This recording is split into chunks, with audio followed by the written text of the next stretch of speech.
Welcome to the Spin. It is September 11th, and we are joined here by middle Tyler Watkins, Heat One Out, and John Young, the guy who offends everybody at least once a week.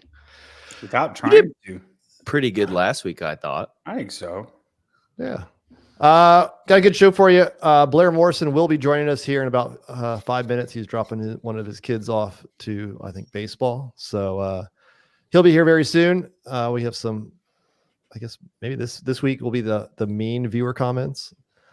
We'll go into some CrossFit Games awards, a new blind keep 5, cut 5, and then we'll wrap it up.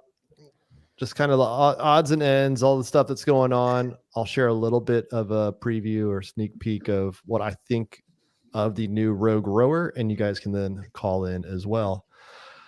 We're going to start off, though, with some viewer comments. Everybody angry. This one, HOC. This one becomes so irrelevant so quickly. They missed the big news of the week, which is Castro told a blatant and shameless lie to get the games to continue. We did the show on Wednesday, and Dave's comment came out on Thursday night. So we actually have no idea what we're doing. We usually wing it every week, and we're paid. Dave pays us, so we can't go against him. That's right. And we hate you, HOC. I'll never talk bad about CrossFit. They pay me. So yes, I apologize for going on a day and a half. Hey, Brent lied about meeting with Dave. Right. We all lie. We all lies. Yeah, we had NDA. Brent too. We had an NDA. I'm sorry. We're good. NDA. Good. Sorry, NDA. Brian Kim, that bald guy is super annoying. I think he's talking about you, John or Tyler. give me 5 years and I'll be there with you. Is that all he said? That's all he said. That's great. Banana Dance Man. This is a reminder. Nearly all of the growth of CrossFit was due to Reebok. JY's rant is why CrossFit is doomed. No one likes those people. Does Banana Dance Man have Crazy Town banana pants? Tell me you do Orange Theory without telling me you do Orange Theory. What did he say again? I was just thinking about Crazy Town banana pants. he thinks that the only reason CrossFit grew was because of Reebok. And with that's it. Blair Morrison. Everybody. Blair, what do you think? Do you think that CrossFit was only growing back in the day because of Reebok? Because of Reebok? That's right. Yep. No, I think it was growing because they were adding like 2,000 affiliates a year. Because of Reebok, obviously. That doesn't make any sense. I think shoes makes more sense than that. Yeah, I mean Reebok was cool. I remember. I mean, that's when I was competing, so it was cool that Reebok was there, and it gave like the games a different level of legitimacy. And obviously the prize money was insane. It went from $5,000 to $250,000 in 2 years, and that was all because of Reebok. I feel so bad for Graham Holmberg every time I think about that. Poor guy. I feel so bad for him. But it definitely didn't hurt. Reebok was a big part of it, but I mean CrossFit was growing because CrossFit's great. You know, it was a great method. Oh, no. What's your favorite nano? My favorite nano? Yeah. I mean, the popular answer is the Nano 2, right? That's the one that everybody says they love the most. That's the wrong answer. But that's not my favorite one. My favorite nano actually was the 10, the Nano X. Oh, wow. Paid. Yeah. He's paid agent here. I feel for like those go ahead. No, go ahead. Finish that up, and then we're going to move on to the NCC. Reason we got here. I was just saying, I used to go to those athlete retreats in the Bahamas that Reebok would have, and they would always produce the new Nano. And it was like odds and evens every year. They would switch it from like a running shoe to a lifting shoe, and they could never make up their mind about just like keeping it the same. Like, why? Like, I was thinking about car manufacturers. They don't do a new model of car every single year. You know, they get a body type that looks good, that functions good, and then they ride with it for like 4 or 5 years, and then they come out with something fresh. But for some reason, the shoe industry is like, they're just trying to reinvent it every single time. And half the time, you know, it ain't good. So, Yeah. For those of you who do not know Blair Morrison, he's how many times were you at the games? 3? Yeah, 3 times. 9, 10, 11. And he is a co-director with Ben Alderman, also a games veteran, of the Northern California Classic. And that just wrapped up. Fire breather for people that know the way back stuff. Oh, yeah. Right. How are you and Ben not tired of each other yet? Y'all been doing business together a long time. Yeah. I mean, thank you for noticing. Yeah, I mean, we get along great, man. He's got 4 kids. I got 3 kids. Our wives get along great. We've done lots of different stuff over the years. So I think our similarities in our family and our business help that. But he's just a good guy to be around. He's hella strong, great athlete, but he's also he's so funny, man. So it's like, it makes it easier for us to get together and do stuff, I think, because we just enjoy each other's company. John, you hear that? There's hope for us, buddy. So this year's Northern California Classic, sixth time. How did you guys, like, what started that, like, 6 years ago, 7 years ago, like the thought behind hosting something like this, and how you've grown it to what it is today? Yeah, so it's a very, very easy answer. In 2018, they stopped doing regionals, right? You remember that? That's when Greg went away from the regional system, started doing sanctionals.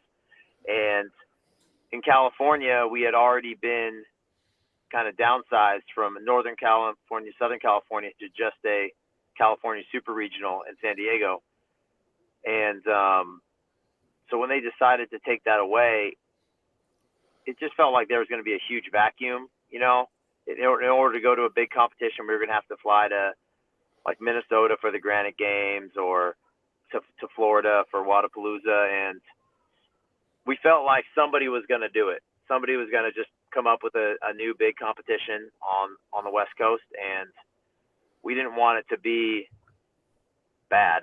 we wanted it to be like it used to be. We wanted it to be like a Romus. We wanted it to be like the old NorCal regionals, where it was outside. You guys remember watching those videos? Like, NorCal was one of the only ones that had like dirt and heat, and it was always at a fairgrounds somewhere. And I just love that, man. I think that's CrossFit at its core. You know, you obviously have the unknown workouts, but then you have the unpredictability of the weather and, you know, just other elements. So when that opportunity came up, Ben and I were like, yo, we should do this. We should just see, because we kicked the tires a little bit, and a lot of people thought it was a bad idea. I'm going to tell you right now. A lot of people thought that, you know, CrossFit was dying, like the attendance was going down, and, you know, in some respect they were right. But I think the overall appetite, especially in our region, is we got a lot of older CrossFitters, you know, people that have been doing it a long time, and they're still down to compete. So that's why we did it. Since then. And I mean, it's grown over the years. You know, I think you've had great athletes last year in Lauren Fisher. I think she got second last year. You had Brittany Weiss. This year, obviously, the men's field was absolutely stacked. What do you attribute to kind of starting to kind of get more and more of those elite athletes making that trip out to NorCal for this event? I mean, it's the prize money. That's what I think it is. You know, I didn't want to say that. I wanted you to say that, Blair, but that's that 100% the answer. Yeah, it's the prize money. So I think that you have the ability for an event like this. You have the ability to kind of brand your event to a certain degree, right? Like we have this, like I was saying, this kind of old school vibe. People are camping in tents, like athlete tents in the village. It is a little dirty. That appeals to a lot of people. But at the end of the day, the top end athletes, they're choosing what to do with their time and their competitive energy based on how much money they can make. It's got to be worth it for them. And I think that once you, as an event, once you earn the athlete's trust, the elite athlete's trust that you are going to deliver on what you promise, and that the competition is going to be run in a legitimate way, then I think they will start coming back, not just for the money, but you have to earn it first. I don't think anybody's going to go to an event they don't know about just because they heard it was really fun, if they're at that level. And I get that. And so I think the first year we kind of took a flyer and we offered $10,000 for first prize our first year. And we only had 350 athletes come out. But luckily one of them was Justin Medeiros before anybody knew who he was. And he absolutely mopped everybody. It was crazy. But China Cho came out that year, right? She came out and she won the women's field. And so we've just been building it up, and we know that that's kind of the key to getting those athletes. And this year was the best so far. We left 5 spots open for the men and 5 for the women, and then we put it out to the community. Hey, who do you want to see? And then we got lots of people reaching out saying they wanted to come. And the men's field, like you said, ended up being stacked because a lot of them did come. Yeah. And then this year you moved locations out to Granite Bay. How was that working with a different location, venue? Yeah,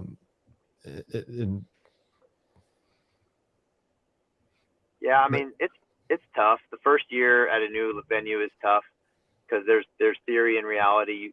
You lay it out the way you think it's going to be most ideal, but there's always variables you can't foresee. Like, I mean, we caught a bad break, man. This weekend it was 100 degrees in September, like Friday, Saturday, Sunday, 100 degrees. And like right now in Sacramento, like 3 days later, it's 82. So that exposed how little shade there is down by the water. So that's something we got to account for next year. Like we got to have way more shade for spectators. They're going to hang out down on the lakeside stage. We brought shade sails for the trailside stage, which was our main stage, and they just weren't nearly big enough. So there's still huge sections of the floor that was exposed and getting super hot. So people are handstand walking, burning their hands. And, that's stuff that you kind of you learn by doing at the new venue. And, it's overall, it was great. It was definitely a good move. It's way, way bigger. So it gives us a chance to grow even more. And I think the way the vendors are set up was really, really positive. A lot of vendors said they did really well. But yeah, you can't predict everything. And I think you just got to be willing to take a few punches and then get better the next time. Yeah. A lot was made of the swim, right? I reported that you guys were, had a whole bunch of things in place, but CrossFit had kind of notified everybody that if you're a CrossFit licensed or certified event that you couldn't do it. What was that dialogue with you and Ben to decide, hey, we're going to not do that. We're going to continue with the swim. We have all these safety measures in place, a month after the games. It was, gosh, how do I want to say this? It wasn't that difficult to still want to do the swim. Because we knew we could do it safely because we felt good about the plan we had, but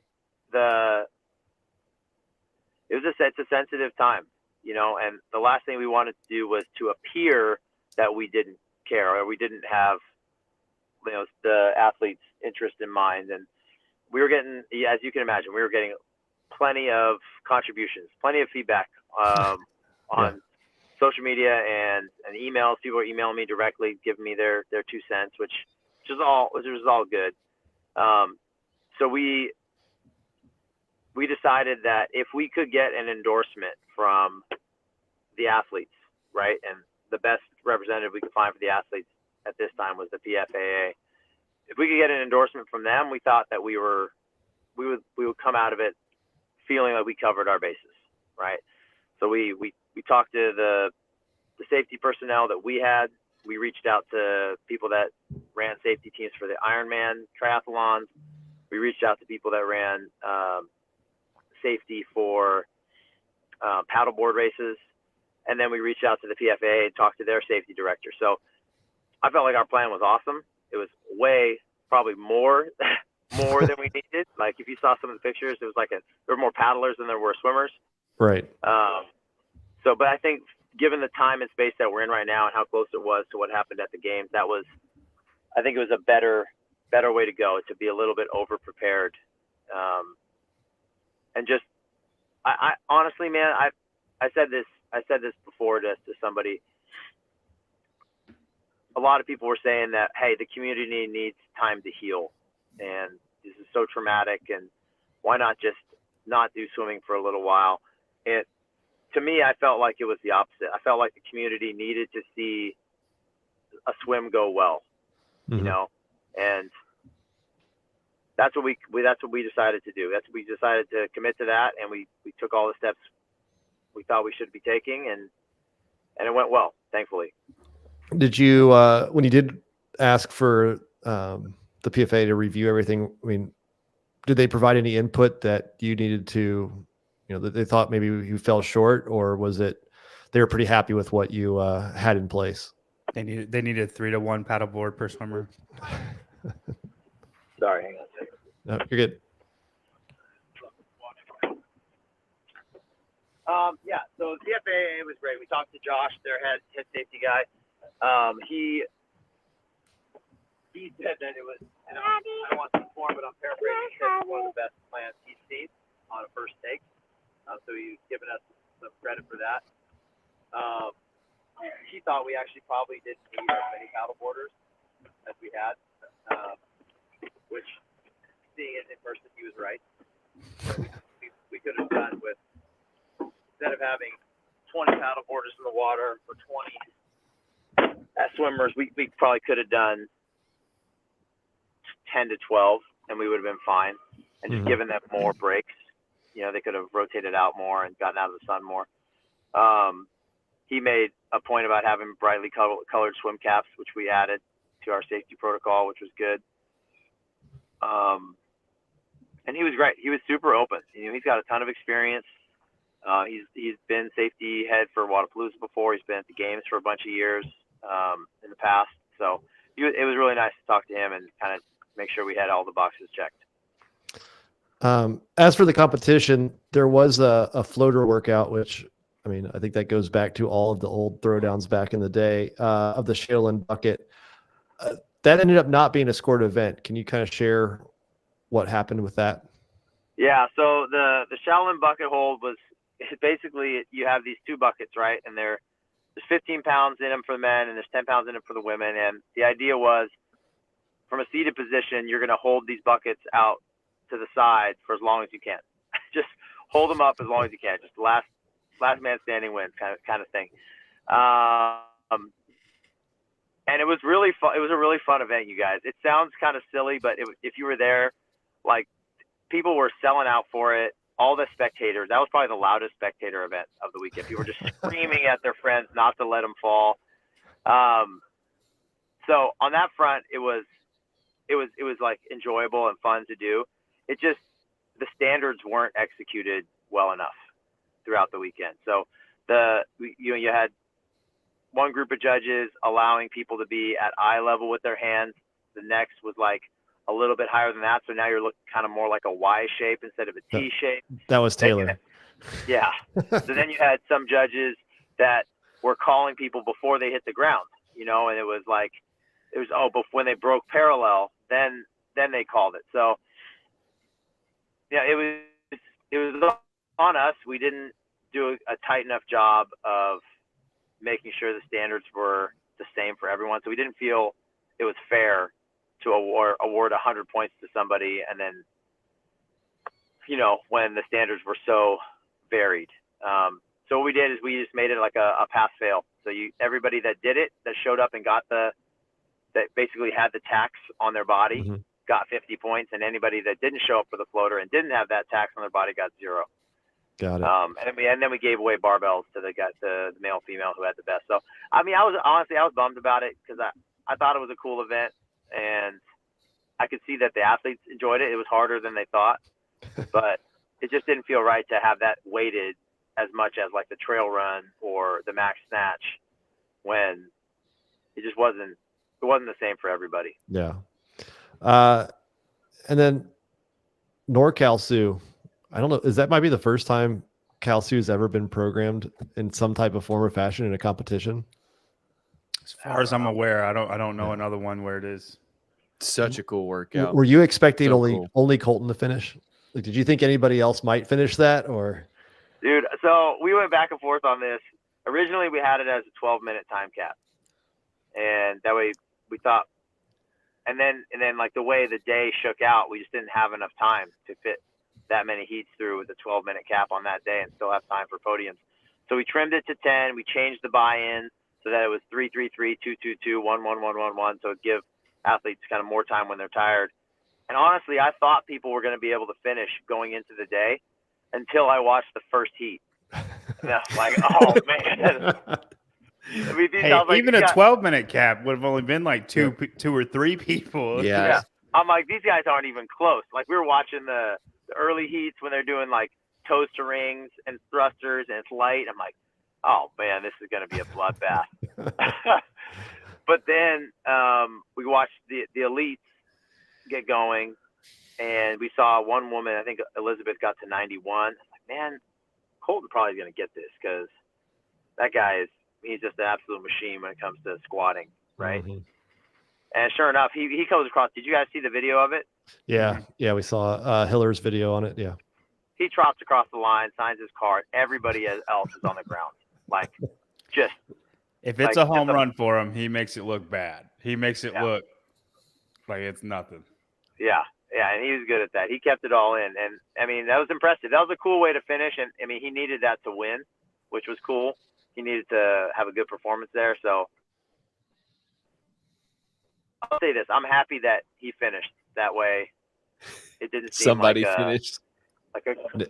Yeah. I thought it was really cool that both the men and the women came down to the final event, and the one that won, so Liz Wishart on the women's side and Colten on the men's, both won that event. So like, it came from behind in that event. Yeah. So that was really cool. Any chance you'll ever get a live stream for it? Yes. So I actually talked to some, like the guys that live stream the games and semifinals, and we did it. We talked about it. It was too late to do it for this year, but we talked about to them what it would take. How much money is it going to take? How many people is it going to take? And you guys, it is so expensive to do live streams. Like, it is so expensive. I could do the live stream and not pay any of the athletes. You know, we could like take the budget and just like redistribute it, just to give you an idea of how much it costs to do it right. But yes, the answer is yes.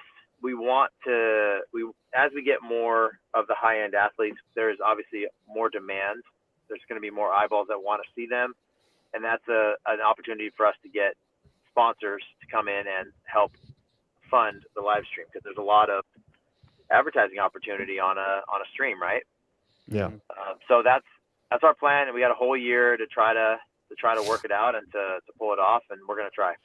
Well, Blair, I'll tell you, for about a third of the price, we'll get the whole Sevon team and do it very 2008 CrossFit Games style. And the spin will cover it, or we'll cover it, and they'll be out there filming. It's just going to be very, not very professional, is all I'll say about it. I mean, I tried to get Sevon to do it. We talked about it, but it just didn't happen. Well, it sounds like with the heat, everybody's phones would have been overheated. Yeah, overheated. To do that, so probably wouldn't have worked out. I think we do have enough experience in the group. We could figure it out now, all of us together. Hey, I'm open to it. Yeah. Blair, I really appreciate you taking time while your son's going to play some baseball. I'll leave you with this one last comment from Miss Medeiros herself. Always a great, well-run, fun event. And yeah, from watching as much as I could on the Souza and Savon doing some live streaming and then Hiller recapping the final event, it looked like it was awesome out there. So well done. Yeah, I see Miss Medeiros all the time. She's always chiming in. She's always commenting and following our stuff. So I appreciate her. Yeah, awesome. Well, I'll let you get back to it, and good luck getting ready for next year's NorCal Classic. So thanks, Blair. All right, thanks guys. Keep up the good work. All right, thank you. Have a good one. All right. There you go. Blair Morrison, co-director, Northern California Classic. Good dude. Wad Zombie, $4.99. So he gets to ask a question. Would you give up 2 inches of your hog to add 100 pounds to all your lifts? I played. Can I answer this guys first? I played this game with. Can I answer this first? Sure. Yeah. Go ahead, John. No. Absolutely. Absolutely. I think that's the if you add 100 pounds to all of my lifts, I'm in the Olympics. All right. Listen, I'm in the Olympics and I'm fighting for gold, man. Their best snatch is around 400. I got 310. Dude, I'm serious. I might be a gold medalist for USA. Olivia Reeves, who is what I would say. He had 100 pounds. And I mean, you know, we can ask Leslie if the other part's all right. You can ask her if that the cause meets the You'll worry about that later. Worth it. Yeah. You'll just wear your gold medal around. So the catch to this is you'd figure out who ain't got no inches to spare. hey, bro, what? Your lifts are the same. Well, I need the extra 100 pounds. I'd still be weak. So that's why I feel like you can definitely there's like a fine group of people where like this is hard for, right? Like Brian, you're like, I'm still weak. Why would I do it? I'm still weak. Right? Like I'm still subpar, right? So I could be like Tyler. You know what I mean? Like, and then Tyler, I guess it's a good worthy one for you because I'd probably be games worthy. You go to like elite strength for CrossFit, right? I'm probably the best one, honestly. Yeah, I'm basically almost and there me, anyway. I'm the other end of the spectrum. I mean, I'm a whole different. I'm not even talking about CrossFit anymore. I'm the strongest man in America. What's your weight class? I would be in the 89 kilo class, so that's 196. That would be the class that I'm in. Yeah, there you go. What's the one below that? I know that they shifted it up a couple of years ago. 76. Oh, Jesus. Yeah, there's a big gap. It's either I thought 85 was a class. No. There's one in the middle, but I don't think there's only 5 weight classes now for the Olympics. There's 10 weight classes for the World Championships. Yeah. And 81 would be the next one. But I think it's Olympics. It's either 73 or 81. I remember when they changed all that. Like that was crazy. Like how it just messed up everything. And like Maddie Rogers was probably the one that got impacted the most on USA. And then like she wouldn't make records now are just stuck. She has. No, like doing something for real. Olivia Reeves just won a gold medal, man. No, Maddie Rogers wasn't doing nothing close to that. Get it. I'm just talking about that she was going to go to the back then. All it matters is can somebody from America make it to the not for me, man. I don't care if you can make it to the Olympics. I want to beat China. All right? China. Trump 2024. China. Right? China. Maddie ain't doing that. Olivia did. She did. They actually didn't send anybody. China didn't send anybody in that weight class. But it's because it was the only weight class that they might not win. Like you're only allowed to send 4, and there's 5 weight classes, and that's the one weight class they didn't pick. Yeah. Are we allowed to jokingly say China now? I think so. Given our sponsor. When was it? Oh, shoot. Yeah. I am the biggest proponent of Chinese weightlifting. I feel like I can make fun of it whenever I want to. Not a fan of the I know country. more about Chinese Love their weightlifting than I weightlifting think program. anybody Hey, in Texas. Speaking of Chinese weightlifting, Lu Jianjun, great sponsor of the show. Code SPIN. You could click on down there. Save 10% on your next pair of lifters or slides or barefoot shoes. Slides. God, I got to get those slides. So yeah, check them out. Tia Claire Toomey loves them. She wins everything that she uses her lifters in. So When are we getting ours? I thought we were supposed to get them. there's a little bit of a delay. I think they might be worried about Text tariffs maybe. I don't know. So I want some of the slides. Anything left on NorCal Classic you want to cover from the weekend? Like Blair kind of said, I like that it has the old school vibe. Like it's almost like it's not perfect and they're embracing not being perfect. You know what I mean? Not being super professional. Like we want to use that word all the time. Right. And I like that. You know what I mean? If your running trail has it starts off with an off-kilter cliff, you know what I mean? Who's gonna adapt the best? Yeah, right? Who's gonna try to run the middle of it and then right. And you know, I think you got to be a little bit smart to navigate that stuff. And I like that personally, even if it is kind of like people can get hurt. Yeah, it's a part of it.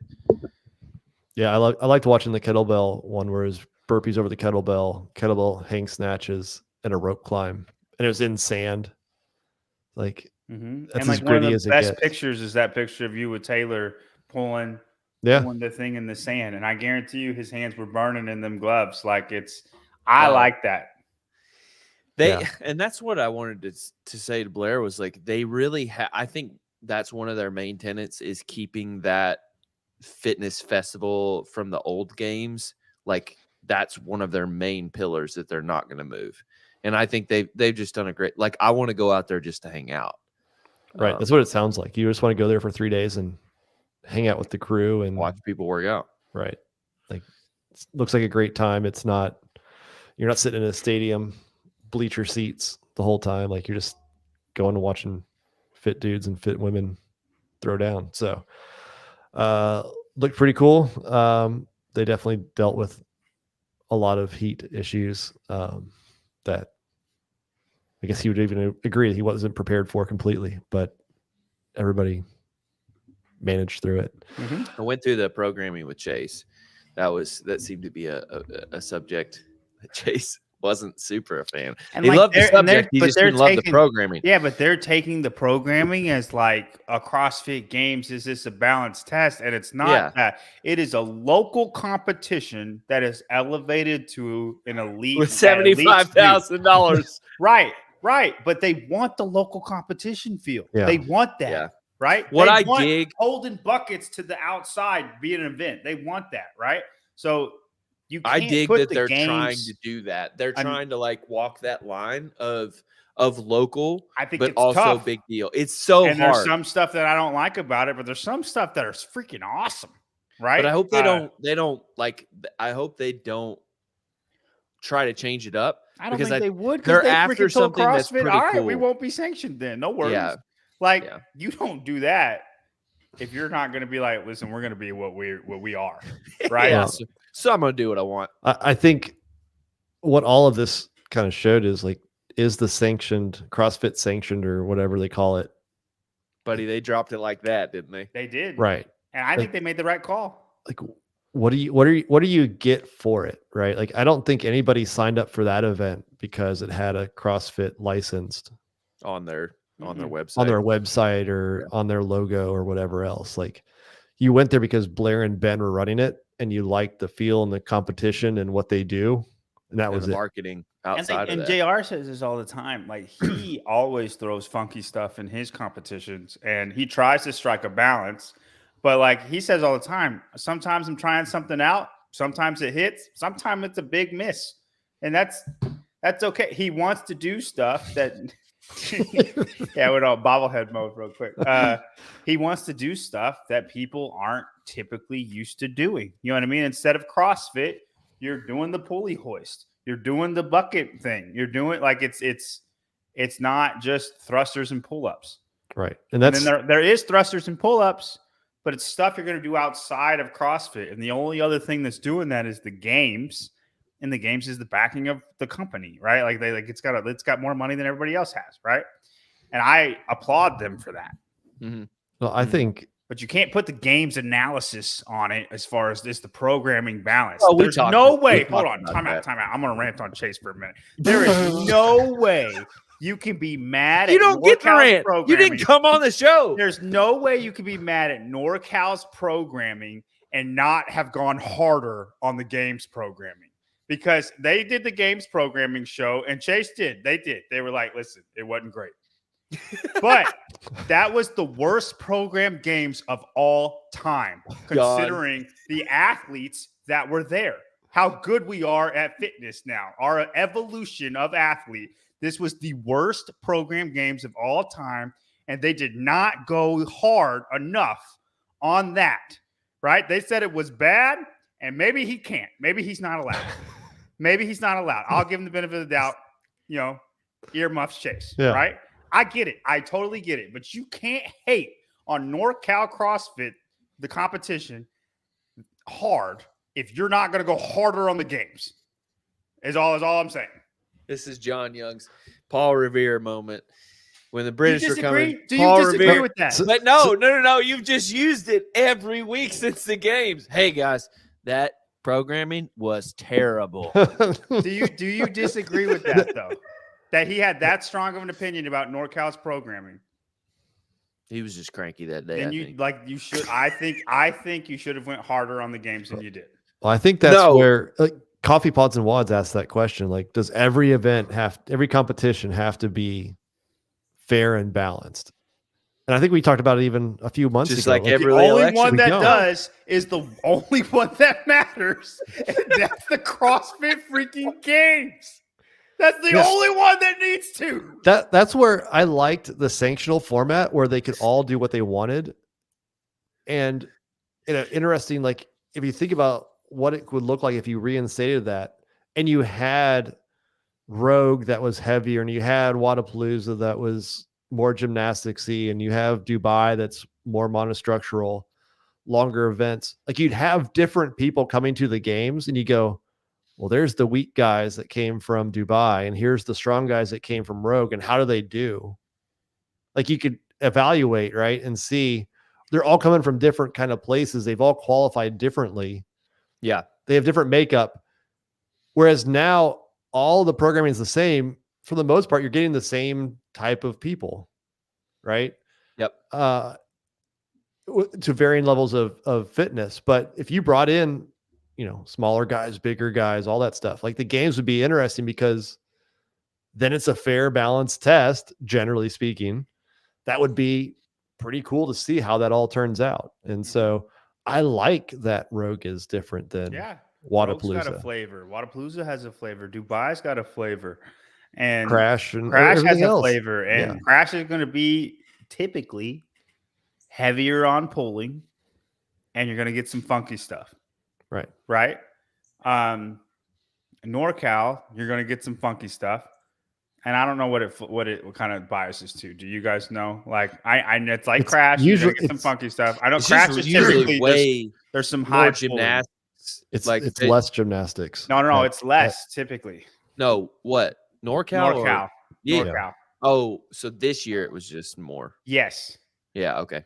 But I don't know NorCal's like what it kind of like what they like. You know what I mean? Because every competition biases towards something, as we're talking about. And I don't know what they're. I think there's just like an outside the box, like get out of the gym sort of feeling. Yeah, NorCal was more. I think their gymnastics was always limited because of the number of pull-up rigs. Outside. Yeah, because they just had like a pull-up rig, and then they had other competition floors that had nothing, and so they basically had to make do with what they had. And so gymnastics was the one that wasn't as programmed as much. And then this year they reversed course. Right. Be interesting to see if Crash reverses course. And there's no gymnastics. No, I'm just kidding. There's no way. There's going to be JR gymnastics. would be like, There's going to be just gymnastics. Not one pull-up bar in sight. Not one pulling movement. Yeah, none. All right, I want to read one more. this is an important one, I guess. Ooh, I like the thumbnail. Oh man. Yeah. Yeah. One more viewer comment. This is that's what I look like all day at work. This is from I'm not kidding. this is from AFI 1114. Give me credit for my picture. Meh.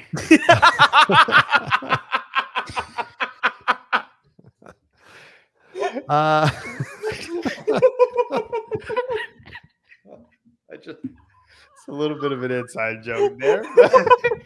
It ain't though. If he doesn't see it, you have to clip that and show it so you know who I'm talking to. I want to clip that and just put it on repeat on a reel that's like a minute and a half long. I don't even know what possessed me to do that. I really don't. Like, I wasn't thinking that at all. That wasn't in my head at all. I just kind of. Travis. Okay. Yeah. All right. Well. Also, that reminds me. If you want to see something clipped, put a timestamp down there in the comments below. It was very helpful last week when I was able to find noticed you did that. JY's comment there. So, yeah, if you're watching on replay, it's a lot easier. You can say what time it was, and then I'll go back and see if I can't put out a reel on one of your favorite clips. Back to AFI 1114. Jesus. I feel bad now. That's one of those. Everybody's in the comments. I'm not the mean guy. I don't. So we figured out. I'm not mean to people, and we figured out the answer to this question. All right, go ahead. Sorry. Who is John going to offend tonight?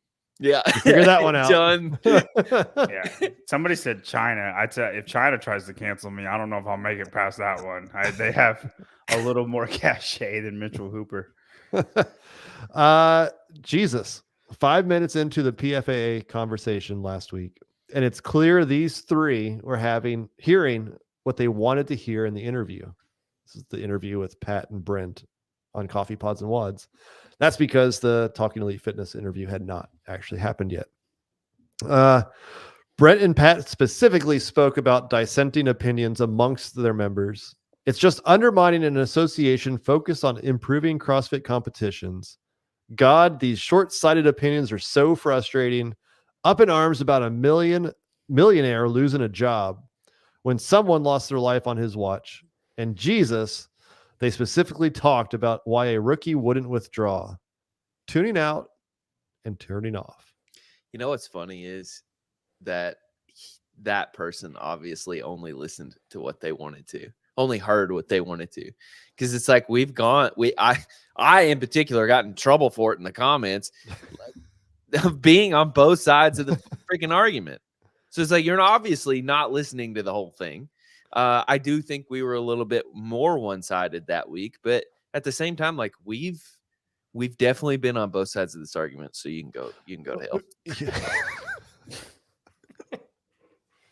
Jesus, look. He's not listening anyway. I don't want you to go to hell, but you don't have to. You can not watch the show anymore. No, look, I call my boy Peter. He ain't letting you in. Look, I listen. He's not at the gate letting people. Who's at the gate? Go That's a Catholic thing. We don't do that. No. It'd be Michael or Gabriel. It'd be one of the archangels. It wouldn't be. Look, go ahead. At the end of the day, would you rather listen to a podcast or a show that doesn't express an opinion, doesn't take a stance, just kind of tiptoes around everything? Or would you rather listen to somebody that expresses their opinion, takes a stance, and pisses off? And whether you agree with it or not, like you at least hear something, but you hear the other person's perspective, right? Like you listen to what Talking Elite Fitness did when they talked about Luca's letter, and then you listen to what Savon did, and you may disagree with what Savon and Taylor and all them are saying, but they're taking a stance in it, right? Like they're voicing their opinion versus kind of not wanting to offend the other group. And we offend all groups. We do our best 1 week at a time. And I don't know, just people get offended by taking a stance or hearing what they want to hear, but at least we voiced our opinions at times. You know what I love? I love the thought of like, I'm just like watching that guy or girl, like watch our show. And then like they have their significant other just, doing whatever they're doing, right? Like helping the kids out or changing it, whatever they're doing, right? And then he just goes, gosh, I just can't watch these guys anymore. They don't care about Luca at all. And then his wife goes, are you going to stop watching them? Then he goes, I'm going to let them know first. I'm going to comment. I'm going to let them know that I'm going to stop watching them. And then I'm going to stop watching them. That'll show them. I would love to be a fly on the wall for that conversation. You know what I mean? appreciate the comments. I say throw them in there. Yeah. They're good. Let us know when you don't like us anymore. So, that way we know. We really appreciate it. We do. Melanie Hodge, remember for 9 months. Thank you. No one's allowed an opinion anymore. 100%. But if you do have an opinion, throw it down there in the comments. Hit that subscribe button. Do us a favor there. Game superlatives. The CrossFit Games Awards. Great so thumbnail. Heading You out. know who Hatfields looks like? Oh, shit. He's like an old MMA guy. He's the one. He's got a mustache and he's super based. He talks about how Russians are the only real people, like hard dudes left. Somebody in the comments. Frank? No, not Frank. Anyway, somebody in the comments will say it. Don Fry. Yes. I think just that picture, he looks like that guy. I don't have any idea who you're talking about. But he does look like him. But I think it's just the way he's looking at it probably kind of like right there, but I think it's pretty spot on.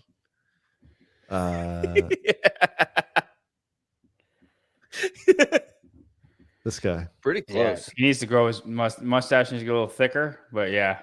I thought this was Tom Selleck for a second, but that is a thick mustache. That big, man. That's impressive. His top, I wonder how weird his top lip looks if it's that long. That's Dude, crazy. If you're Austin, I think you wear like all-American shorts then in semifinals. Yes. You know what I mean? Like with whatever competition like you wear. The USA shorts. He needs to just start saying shit like Don Fry says. Or Rocky Balboa. Just whatever. Just whatever. Just American, right?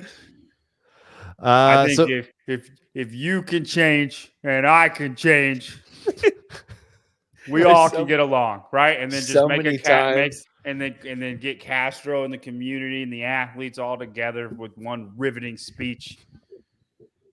Yes. 6'5", 6'40" Fry is very similar to Austin. That is a very fair point. That's a astute observation. So yeah, we looked at we gave some awards out after semifinals, looking at the year to date. This time we're going to look at the 2024 CrossFit Games as a standalone awards. So we'll go similar to it. One rule: you can't pick James Sprague every time. What? I made the rule one time. You can't pick one name multiple times. Right. It has James to be a different Sprague. name It's the James Sprague rule. every time. Yes. We'll see about that. So the first one, the best event performance. Tyler, the computer, he ran his numbers. He's going to go disagree with his numbers, I think. Who you got? Yeah. Best event performance. So the computer says Saxon Panchik on push-pull had the best performance. He would have gotten 15 points over his nearest competitor in P-score. Crazy. Nobody gave a shit about that workout. My pick, because it was stupid. It sucks because the original push-pull is probably one of my favorite CrossFit workouts of all time. Ricky on the track is my best performance. He slowed up and he still made everybody look dumb. It's a great John? pick. It's a great pick. Mine is Gracie Walton, my best event performance. Mostly because I don't feel like we saw it coming. I guess, yes, like you're saying, who will do good in this event? Gracie's a name you would say she'll do good in this event, but she came out hot like a hurricane, man. And she just held on, and we all thought she was going to blow up because she was so far ahead of everybody, and she did blow up a little bit, but it was just a very exciting thing that we saw on the women's side when I don't think we expected it. It stands out. We'll remember it next year. If there's a bike event, guess who we're going to say? You know what I mean? We've said Ricky for run events forever, but just because it was unexpected, that was my favorite event performance. By the way, if you haven't watched Gracie's documentary, or behind the scenes with Pedro, Coffee Pods, really great. She her personality really comes out. I think I talked to Pedro about it. Like, she was a little bit stiff at Wadapalooza just because I think she was still so new to that scene. But she really shows her colors. It was fun to watch. Yeah, she those are like her first time really in front of everybody. And it's on Coffee Pods and Wads, last video uploaded. Go check that out. Actually, she is a bad girl. That makes a little cameo in the beginning of the I need to make a shirt. I don't know what to put on it, but y'all should help me out. We should make a shirt. We should make a bad girl shirt. Yeah, that'd be a good one. Vindicate probably could come up with something. My best event performance comes from Push Pull 2.0, but it's not Saxon. It's Lexi Neely, a rookie winning an event. I don't think anybody saw that one coming, and then she just absolutely showed everybody how to do freestanding handstand push-ups, especially on the women's side. So to beat Tia, Danielle, Alexis on a handstand push-up workout, that's a good point. That's pretty solid. Yeah. So free handstanding push-up, but I agree. Yeah, it just takes it out of it. It does, man. It just does. I agree. Yeah. The best competition performance. Do you want to go first, spin? Like, we'll have somebody different go first every time. I'll go first. Here, let's just go down the line, so it's not. All right, then you start then. Okay, and then Tyler would. Okay, that's fine. That's fine. We'll do that. I think it has to be James Sprague, best competition performance, the whole competition. I think this is the one. I know we're all going to pick James for one of these, but I think this is the one. It has to be James Sprague for best competition performance. You can say other people, but ultimately he won. If you're going to say Tia, I guess I accept that. But James is my pick for that. All right. James was too obvious. I'm going with Bethany Flores. I think we all thought her back was going to break again. Well, if you told me these were going to be the events, I would have not said that. You would have said she would have been top 4. I think she was top 10 for sure. She was more resilient than we're used to. 100%. Right. 100%. Right. So I was happy to see her up there. I think for the last 3 years, we were hoping that we would see something like this. And so hopefully another 12 months of training, her back gets better and she can do it again. So we thought she always had that opportunity to be a top 5. John, I don't think you agree with that she has a chance of. I think in any regular game, she wouldn't be. Even with a healthy back? Yeah. What is a healthy back for her? Not injured. Okay, well, where she can train, she can train heavy throughout. I don't think she will. Yeah, I don't think that's in the cards for her. Not a whole season. I don't think she's going to do like a hard squat cycle. I just don't think she's going to do that. In fear, I think she would attempt to get through it, but I think at some point her body would just say no. To me, watching some of the stuff like of her behind the scenes, I was like, yeah, like this is a recurring thing that's never going to go away. Mm-hmm. Fair. And it might not be her fault. Like her body's just portrayed her, but betrayal. That's a weird concept. I cannot pick her to do super well, like how she did this year in a regular games where everything is not cardio. 80% of the programming isn't cardio based, and there's the heaviest thing you do is a 225 deadlift, other than the clean event. Like I just don't believe that she will train heavy to improve that. She would have to improve that part of her. She's extremely good at gymnastics. She's extremely good at endurance. She has to improve that part. And I don't think she will, just because I don't think she'll train to. Not necessarily her fault either. I just don't think she will. And therefore, I cannot look at her in the light that you want me to. You know what I mean? And I'm never going to predict her to do that. That's fair. Tyler? Yeah, if I only get to use James Sprague one time, this is it. As far as the competition, even this competition that was programmed well for him, he still pulled out some crazy stuff, especially right there at the end. Mm-hmm. Bet he did everything he needed to correctly to win. So yeah, if I could get to only use Sprague one time, this is it. Best competition. There you go. Biggest surprise. I'll kick this one off. I'm going with somebody who's a rookie, 2 top 5 finishes. JY met his dad. Ruin Pot Geiger. I was like, who are you? You got some South African grips. Yeah, man. Yeah, I think he's here to stay. Yeah, from two the top 5 region. Yeah, 2 top 5 finishes at the games. Still has some work to do to kind of round that out, but I don't think any of us would have predicted him as a rookie to have 2 top 5 finishes. No, and I remember his dad saying, like, and just, y'all don't know, which he should have just told us what he was good at so I could know. But he's got a couple more surprises coming, which just means he's extremely good at a few things. And then the rest of his fitness just needs to get better, right? He's still last place Africa typical region as far as fitness goes. Then he's got couple home runs, right? But that should just improve. Like, I don't know why it wouldn't. That should just get fitter and fitter. Like, say he's 29th place this year. If everybody was in, he'd be 34th or something. That might be a legitimate, like, 25th place next year. And then potentially a top 20 the year after that. And then there will be somewhere where he just kind of caps out and this is what he is.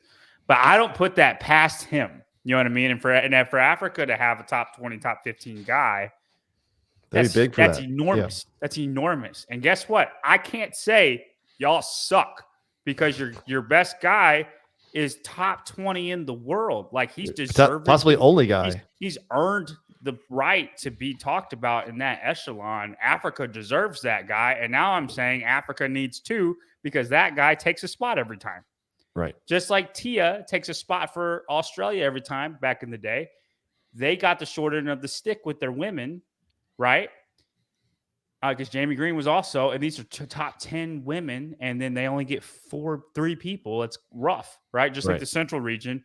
Now I can say that for Africa, like, they need 2 because this guy is always going to be top 20, and he's always going to be that spot. They have no shot to get anybody else because he's going to be there. Now I'm literally switching my tune of saying they need more people instead of saying y'all don't belong at the games. You are taking one of America's spots or Europe's spots, right? Right. That's how that narrative changes. Before you go, Tyler, I wanted to bring it up. Oh, Steph Centric. Did Sprague get a rogue invite? Yes. Yes, he did. Boom. Okay. Yeah, that's the one I wanted to bring up. I was gonna say we should have started with this caveat. Like, get out of here. We should know. be working right now. What are you talking about? My wife. She not like in the kitchen or anything like that, guys. Like, she is at work right now, so she's just on her phone. But she's supposed to be in the ER saving lives. Instead, she's watching this nonsense.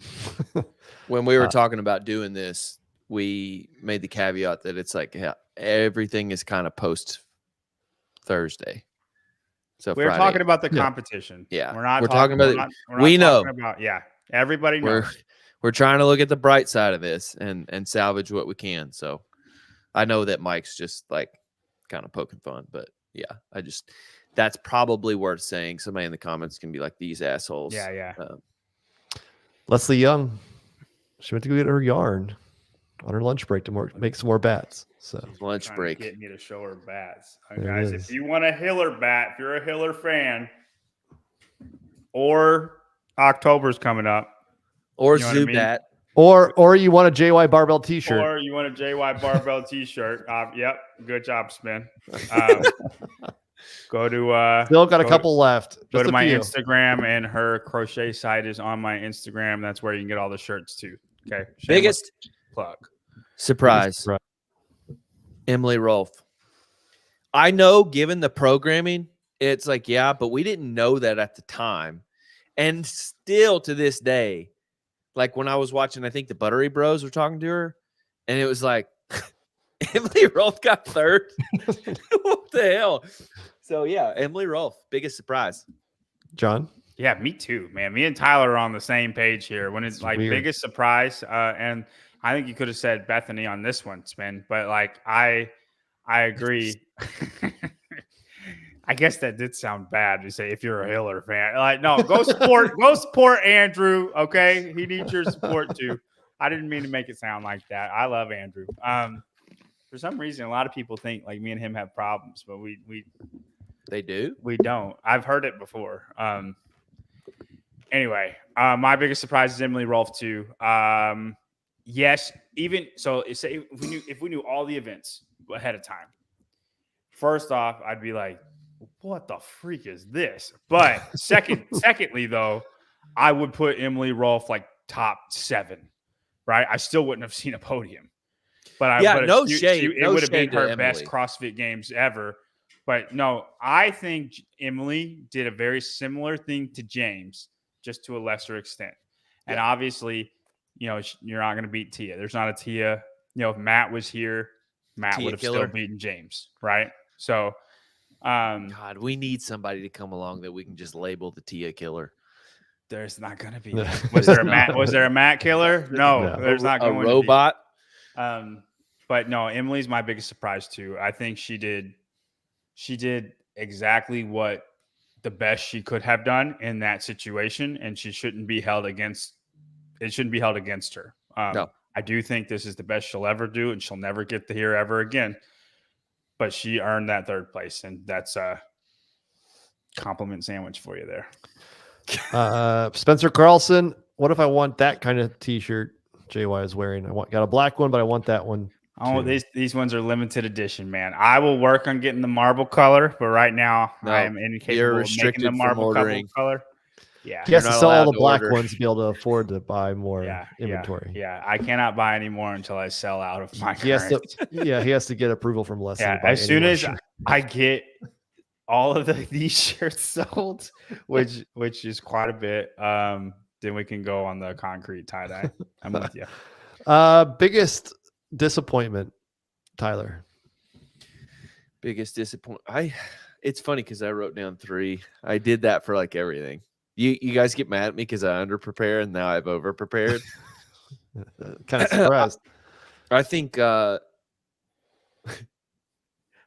Travis Mayer is my biggest disappointment. No, poor Travis. I think you set him up. He was supposed to get top 5, and he didn't get top 5. Built him up for failure. No, and that's why it was my joke one. He actually did pretty decent even for him in the weekend and everything. I think this deserves 2. So on the female side, I picked Abby Domit. I really expected more out of her. I don't like. It's so hard. This one was hard to pick because it's like you don't know how they handled like the whole swim thing. And I haven't heard that she handled that hard. And so, but I will say, like, I expected more out of Abby Domit. On the male side, one's hard. It's hard. Yeah. Because I think so many factors played into it. Yeah. That it's like. That's why I did pick an athlete. Me neither, Spin. Oh, so I'm an asshole? All right, so Tyler picked Abby Domit. My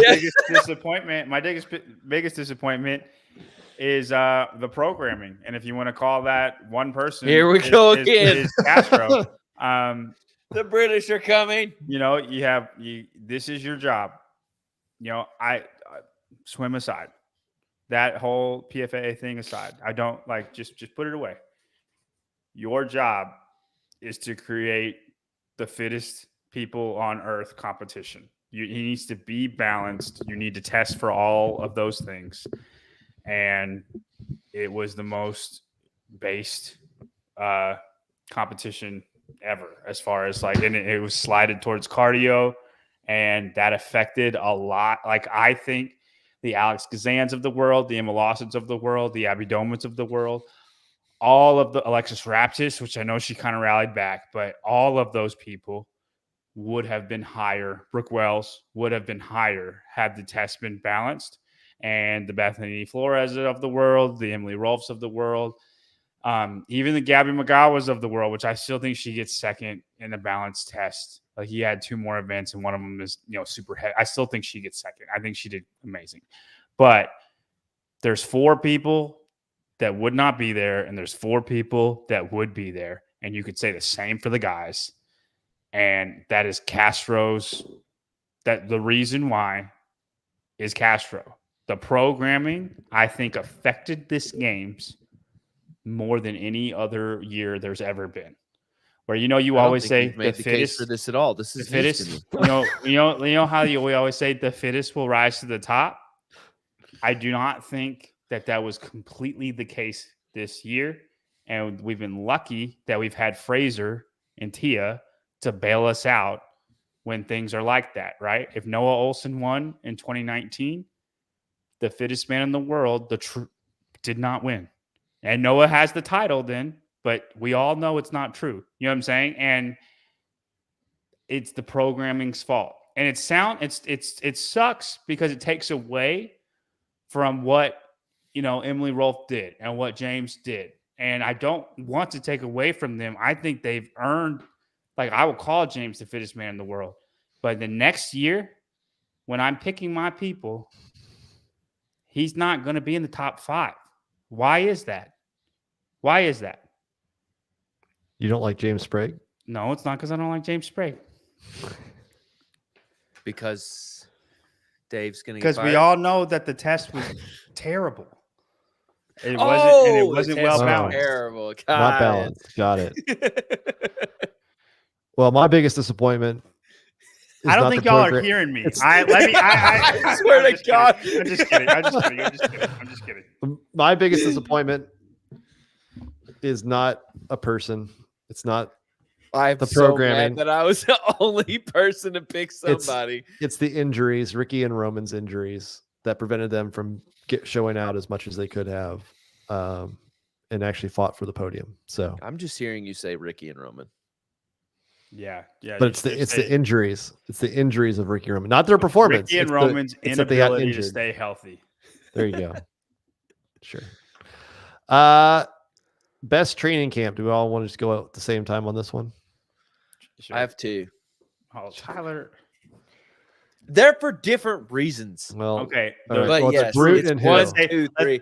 Brute. That's obvious. They had a freaking crazy performance of athletes. Everybody on their squad is firing on all cylinders, even through everything that happened. They're doing great stuff down there in Florida. Keep up the good work. And then second one is Training Think Tank. Mayhem. Wow.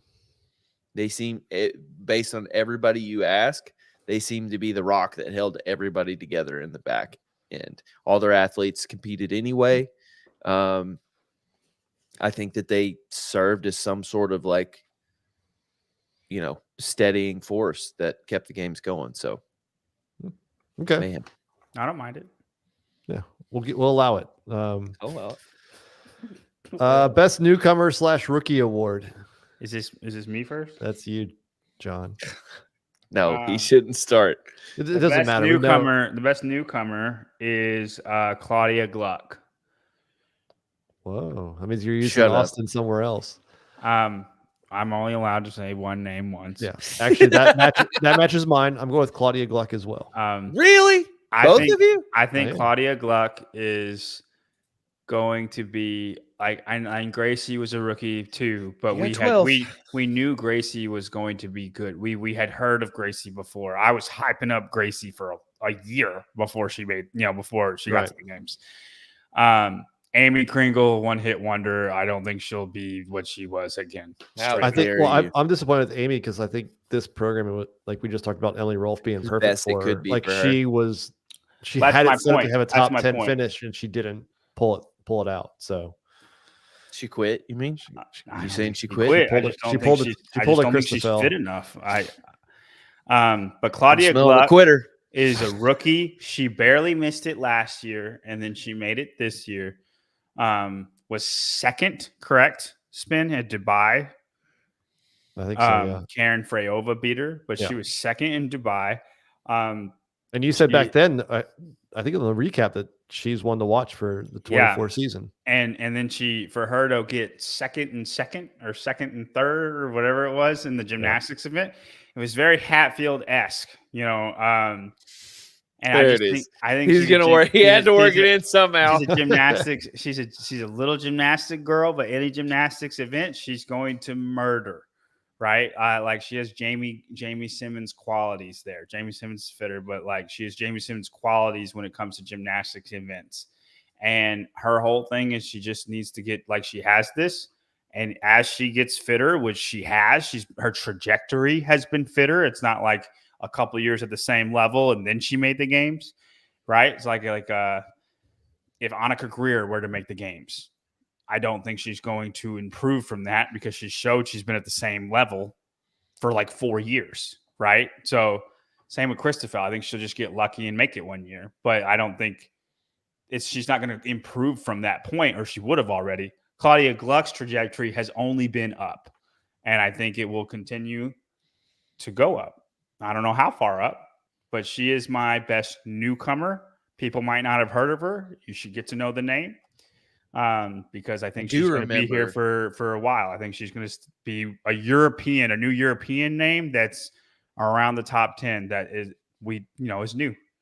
I remember remarking at least 4 or 5 times throughout the weekend. There's Claudia Gluck right there. Mm-hmm. And it was just like, I think you called her for Tyler's trash one time, and it was one of the ones that I don't think so.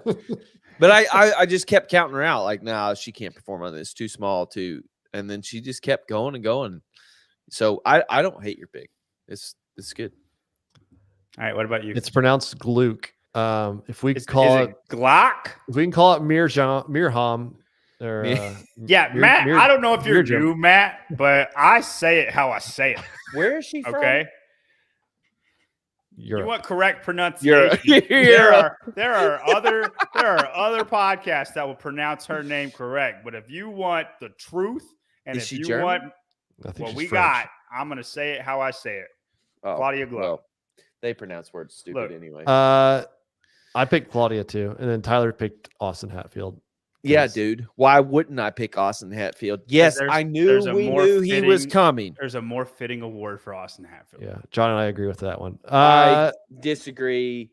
Best newcomer goes to Austin Hatfield because even though he screwed up everything he could possibly screw up that weekend, he still got a top 10 finish. He's entertaining despite the fact that he literally doesn't say anything. I'll be honest with you. I almost put him for my biggest disappointment because seriously, guys, if he did anything if he did 80% of what he was capable of, and he made 80% less mistakes. 80% less mistakes, or judging. He got screwed by the judges a couple times too. That just that 80% of the stuff that happened that shouldn't have happened for him, he would have been 5th place. Can you imagine if Austin Hatfield in the most cardio games of all time was 5th place, and we were like, they didn't test strength at all? Dude, he played soccer. Dude, what the freak is coming? Yeah, but spin. He snatches 315. He cleans 400. He strict presses 250. What the freak is coming if he does a CrossFit Games where they don't test strength and he got 5th place? You see what I'm saying? I get you. I was just giving you a hard time. All right. Uh, I don't want to talk about Austin very much. All right. best veteran award. I'm going with Emily Rolfe. That's where I put her. Why? Because she's Just been 'cause she around performed since well? 2019 and she got on the podium. She's been around. Been around a while. So Is it me? that's why. Yeah, it's you, Tyler. I'm going with Tia Toomey. Not only, because she won the games, but John, who do you got? no, it's because she was a class act the whole weekend. She just went to work. She made it seem like she wasn't really stoked on competing, but she never veered. She showed like the young athletes, this is the way you do this when you don't want to do it. And so I think if you're playing basketball against 8th graders, you would be the same, Tyler. And that's No. what the CrossFit Games is like for her. No, I think she acted like the elder statesman of all the athletes. She didn't pick sides. She was just like, no, we're here to do a job. I'm going to do it. I also think it's easier when you know you have $300,000 coming. Yeah. And this week's offensive take goes to Tia Toomey. That's not offensive. That's not offensive at all. You chose to be offended if that offends you. John, you're saying that she only stayed because it's like, well, I'm going to get $3,000, so I'll just buck up for a little bit. I think there's no possible way she wasn't going to stay. Like not an inkling of a thought went through her head. And you think it's solely based I don't on know if cash money? I don't know if I should compete or not. You're gonna tell me $300,000 if you knew that you had that, you knew it was coming. All you got to do is just participate. You're not going to? Well, Laura didn't. She knew it wasn't. She had 125 coming to her, and she didn't have that. I'm telling you right now, with these events, she had 15,000. I think mentally in her head, Laura was like, I'm going to win that $125,000. And she walked away from it. That's fair. That's fair. I don't disagree. Which brings me to my best veteran is Gabby McGowan. Because Gabby McGowan has been 5th place Gabby for as long as I can remember. She's kind of like Panchik, a little bit like Panchik, 4th through 6th place. Gabby. God, what a nickname. 4th through 6th place for as long as she's been in the games. You know, she's always going to be there, but she's never going to break through. She normally doesn't have any home runs, and she's always just pretty consistent the entire time. She is very like Panchik in this sense. Scott Panchik. You think they're friends? Laura and Gabby? No. Gabby and Scott. No, they probably don't know each other. But they train in the same state when Gabby's stateside, so maybe. She trains in Pennsylvania? No. They're both in Ohio. Or no, sorry. I always think Ben is in Ohio. Krypton's in Ohio. Ben is in Virginia. I don't know why. Virginia. I know. There's just some things in your head that it's like, why is that in there like that? But I'll never think of the Smiths of living in Virginia ever. I think they're in Ohio. I think a lot of stuff was going down mentally for Gabby. You got to think about it. Like and we don't know the whole story, and I don't know if we ever will, and I don't want to speak on things that I don't know. But from the outsider point of view, her best friend left, like it seemed, as soon as possible. And then her and Christoph ain't a thing anymore. We don't know why. We don't know what caused it or anything. But you don't know that's the cause. But I'm saying Laura and Christoph, who are that's your closest people, at least like from what we can see, those are your closest people, abandoned her. You know what I mean? And like straight up abandoned her. Ben didn't. No, I'm not talking about Ben. I'm talking about. I'm just saying. I'm just saying. Ben deserves kudos. He's never going to listen to this show. He would never even take the kudos, but he deserves it anyway. He's right, not he's not now that I don't know he lives in Virginia. Ben strikes me as the guy though that he's just going to help whoever needs help. He's going to help out. He's going to be there. Right. But I mean, he didn't have to. No, for sure. But Ben's again. Just Ben. I don't think Ben's not going to help out even if he disagrees with somebody. You know what I'm saying? I think he'll give the best like coaching advice or whatever, right? Or be there emotionally. There's no way But Ben and John would get along. I think me and Ben In would this get along fantasy great. would no way. You are so abrasive. John not would, abrasive Ben at would be all like, in person. God, get this guy away from me. He talks so much. Spinning my abrasive in person. I No. feel like I'm really like No. nonchalant in person. Yeah. I'm just kidding. But I just think a lot of stuff was going on with Gabby, and she just like you want to talk about putting her helmet on, just going to work. Like I feel like that was Gabby. Okay. And like, yes, you're right. You're right. It is Tia, but Tia's just better than everybody. You know, it's different when you're not better than everybody. Yeah, Tia's so good she doesn't deserve an award. So Right. Like Suck it, Tyler. I don't care. Tia's award is Gabby Willow. only did it Good for job. $25. That's all I know. That's what I heard. all right. Look, John was like, well.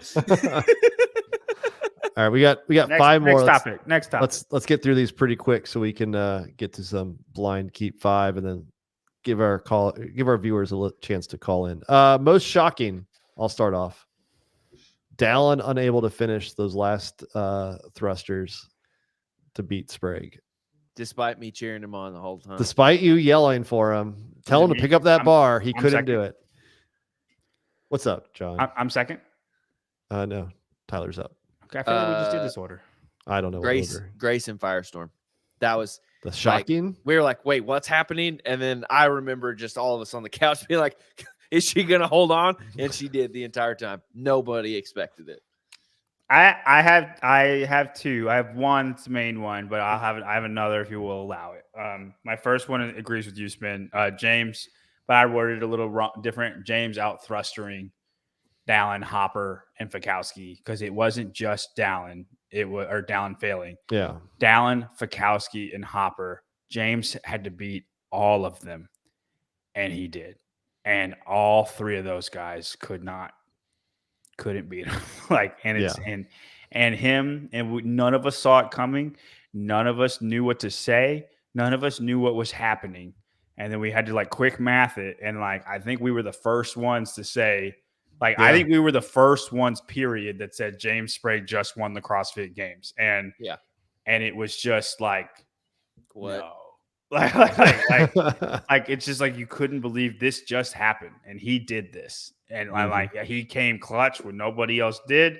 And to me, that was the most shocking moment. My second one, if you allow me real quick, was Alexis Raptis only thinking it was 3 laps on the track and still winning. And still winning the heat. You know how hard that is? And we're like, this girl thinks she just ran a 4 That was mile. crazy.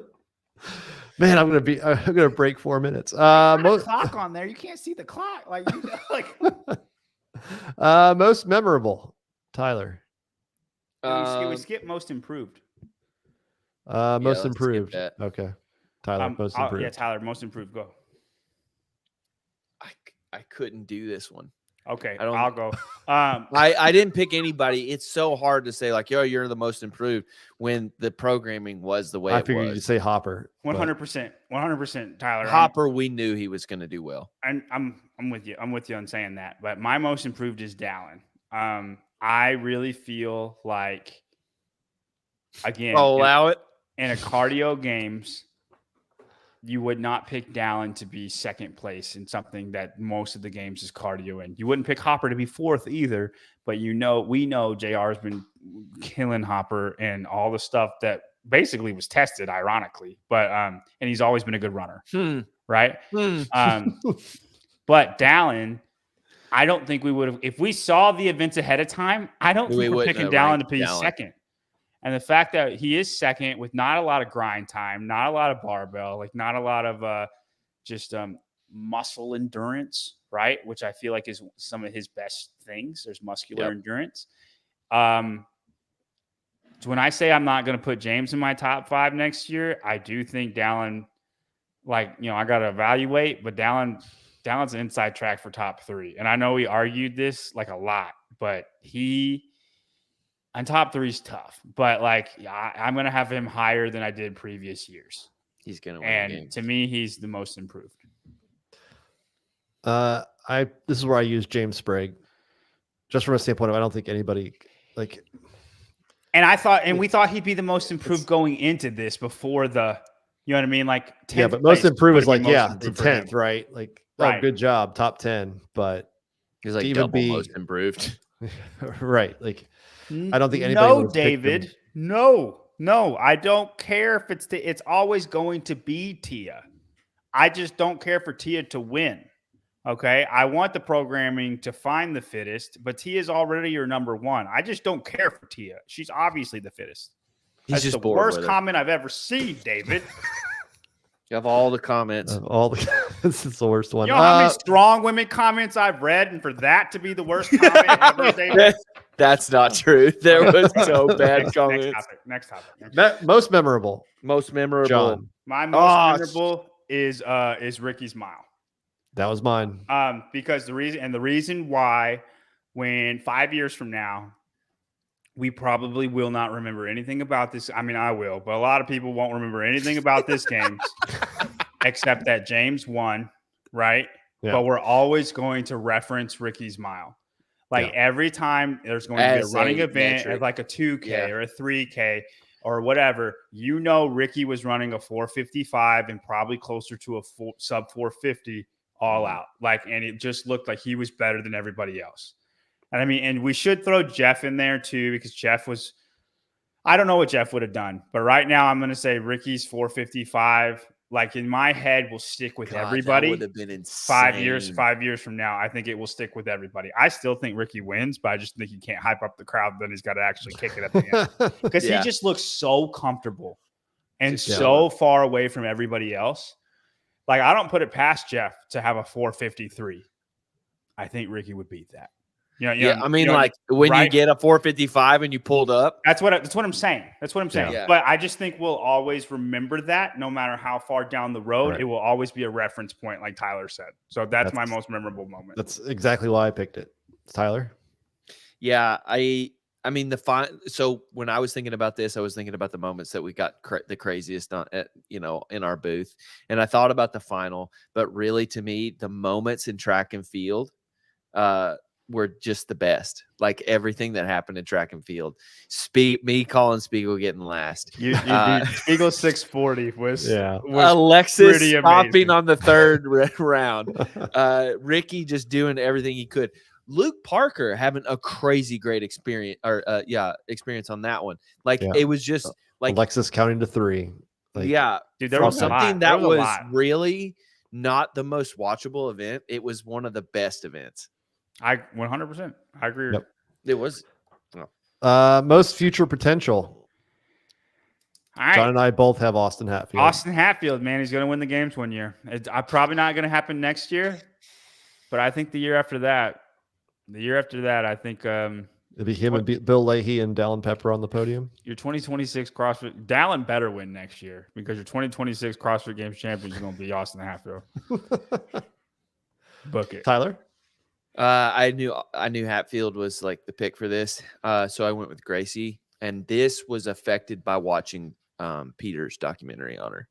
Is that like she's going to be, from a marketing standpoint, she is going to be the most marketed CrossFitter of all time. She's also she is insane. Like she's really dedicated to this sport. She does not know what normal people think about the sport. Like she just loves working out. She will be like a top 3 for the remaining years that she's here, I think. Mm-hmm.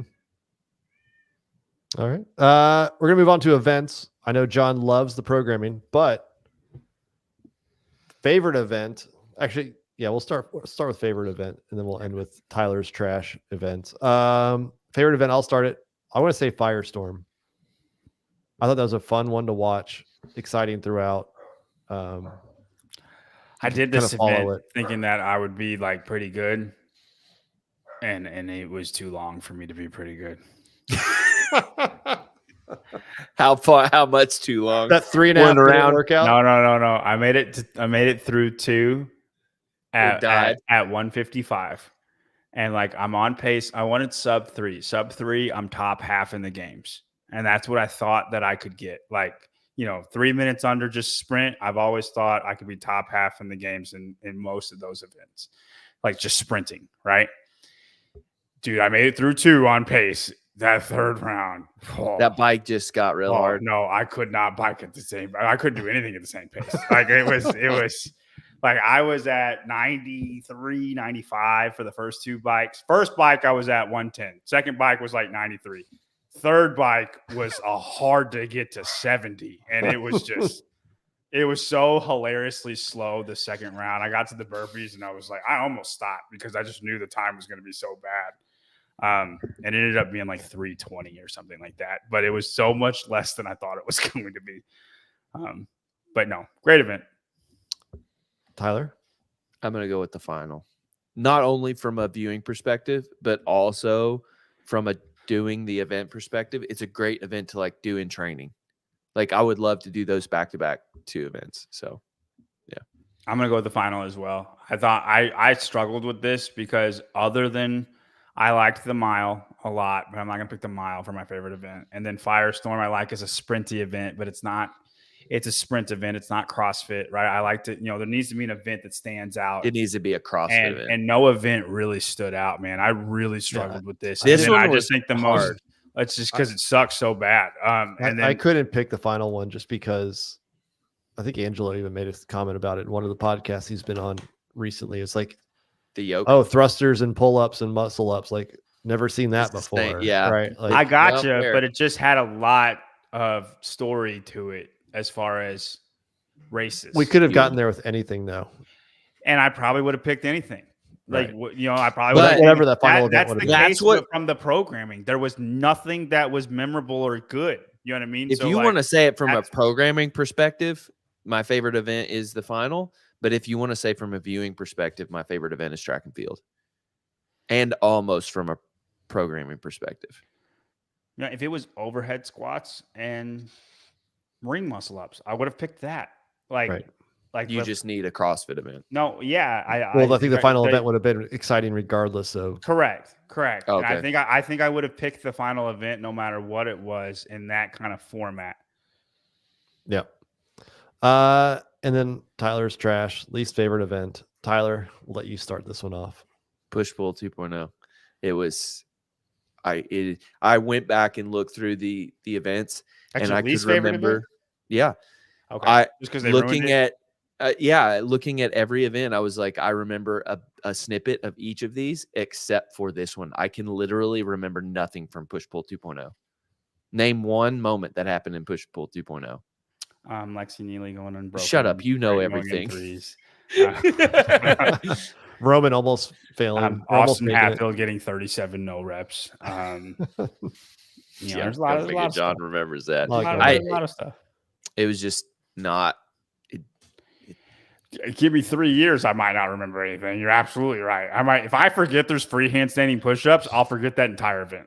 Right. Like that Right. entire entire event for me is 15 free handstanding push-ups. And- If I forget that, I would not remember anything of the. You pissed all over push pull. You did. You ruined it. Yeah, that's fair. John? My least favorite event was Chad. I feel like there could have been counters above. You know what I mean? And I know we had people like talking to us to tell us who was in the lead, but like if you were watching the event and not like there in the Coliseum with them updating you, I see no reason why they can't have like they did in Firestorm with the cow, They have right? They They had have the an equipment. app. I've seen it. I've been on the sidelines and seen the app that they have to count reps. They have it already. Right. They didn't I use don't it. I understand know why you couldn't have names above and showed who's in the lead by how many reps. You know what I mean? And it would have helped the athletes too, because they would have known what paces people were holding. And I just think it would have created more races. I also think that it hamstrung the programming so much because I forget what show it was on. It might have been WOD Prep, I think. But like Chad was the first workout that they like, we're going to do this. This was the I think that was like what they built everything workout. around. Right. Yeah. And it just hamstrung the programming so much that you had no squatting at all. Mhm. And then you had no strength at all, really, because because of Chad. You know, you had Chad and then the clean ladder back to back, and it was just not a good I I just think really it like hamstrung that the take, programming. John. No one else is going to say what you just said, which is it hamstrung the programming. That's a very interesting take.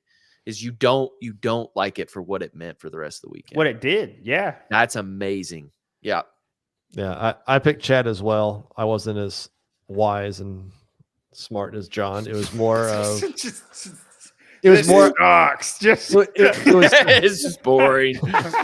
no, it was more of we just watched whatever 70, 80, however many were still in the competition at that time, step over a weird shaped box.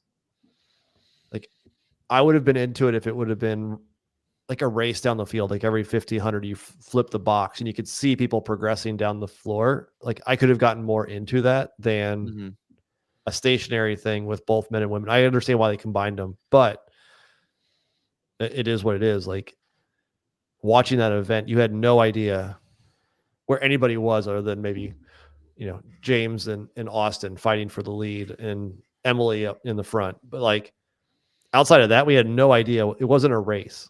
And even when they started finishing, it was like, okay, I don't know who's going to finish. Yeah. They all kind of finished it. They finished and they sat down. You're like, what's going on? Are they done? Like it just, from a spectator's perspective, it wasn't great. But I think if you want to was do that event and you're like, you're dead set on doing that event, then You need a bopper, no, man. you do it on Thursday. Do it on Thursday with the counter, and then have a rest day, and then Wednesday. Like the do old it on days. Wednesday. like do the it on marathon row Wednesday. day. Yeah, with the marathon row. The marathon row did not affect the rest of the games. Like have a rest day, and then you're free to program anything you want to program. If you're dead set on doing we have to do Chad, right? If like you're dead set on it, then I think you have to do it not in the middle of the competition, where then you don't test any squatting at all until the very last day, and you get the cardio games, man. Yeah, do it in the RV park on Wednesday. Sure. Outside that's in the my heat. Yes, exactly. All right, that's it. 2024 CrossFit Games Awards. Blind, keep 5, cut 5. I gotta pee. I can't hold it. I'll be right back. I'm gonna go All put right. my milk up. All right. Well, in the meantime, you got 32 seconds.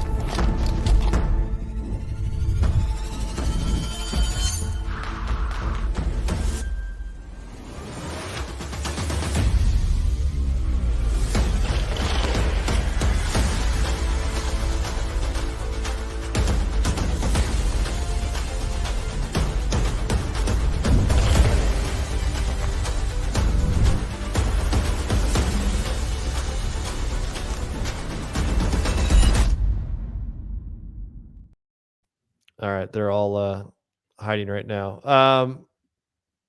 We got Vindicate RV Park, aka the parking lot. Yes, the RV park was literally a parking lot, but we had a great time. So met a lot of great people that were out there, and definitely was a good time. David Wendt, Spin's version would have missed the point of Chad. Life is long, life is hard, and it can be monotonous, but you just keep going. And that's great for training. It's great for a hero workout. It's not great for a CrossFit Games event, in my opinion. Murph does CrossFit. I think CrossFit really missed an opportunity to encourage the affiliates to do chat along with the games while being broadcast. I think That would have been neat. I think a lot of things, though, like they were going to do Chad at Farrington Field Saturday morning. I think, what happened with Lazar changed a lot of what that was going to be. Now, I never heard anything of say, let's do it with the athletes, but I don't, any type of community outreach or type community type things just didn't happen that weekend. Blind, keep 5, cut 5. This one is not. Let's do speed, John. It's not competition related. I'm down. Lori, real quick. I want to get to callers. Yeah. Did you say Chad wouldn't affect the elite athletes to a detriment? Yeah, I'm not talking about the athletes. I'm talking about the programming. Castro didn't program certain things because he thought Chad would affect it. I think you still program squat stuff if you want to program Chad, but He didn't. I'm saying it affected the programming. I'm not saying it affected the elite athletes' recovery. I don't care if they're destroyed. Make them squat. You know what I mean? That's a part of it. Who recovers the best? Go look back at 2015. They did not care. They didn't care. Whoever recovered the best was going to be the best. Survival of the fittest.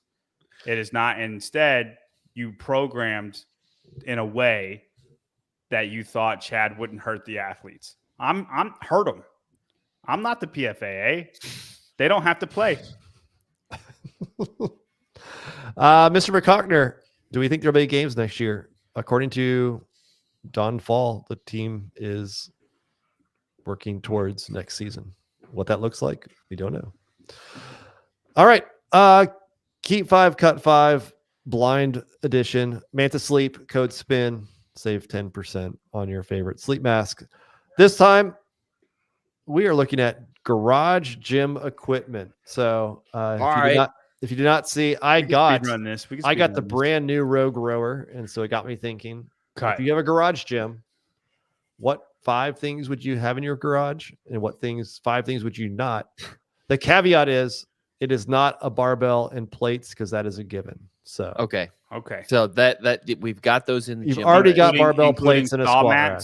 What's that? Stall mats as well. This is workout equipment, not accessories. Gotcha. All right, first one. Kettlebells. Cut. No kettlebells. Okay. All right. Pogi agrees. Cut. I'd rather have dumbbells. How about a rower?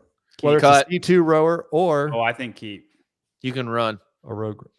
Dude, there's only 10 things though. Like, I also hate the rower on principle. I think you need 2 machines. Fine.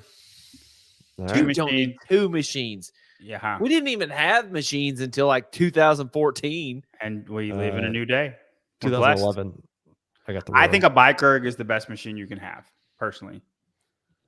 Next one. Pike erg. C2? Yeah. Interesting. I think that's the best, most versatile machine that one person can have as far as training fitness. A jump rope. Keep. You want to cut it? We can cut it. I want to cut this. Okay, cut. Because running does the same thing as a jump rope. Yep, I'm just thinking double unders, but you're more thinking training. I'm more thinking CrossFit. You could do the street parking, and just do dumbbell hopovers or anything like that. Yeah.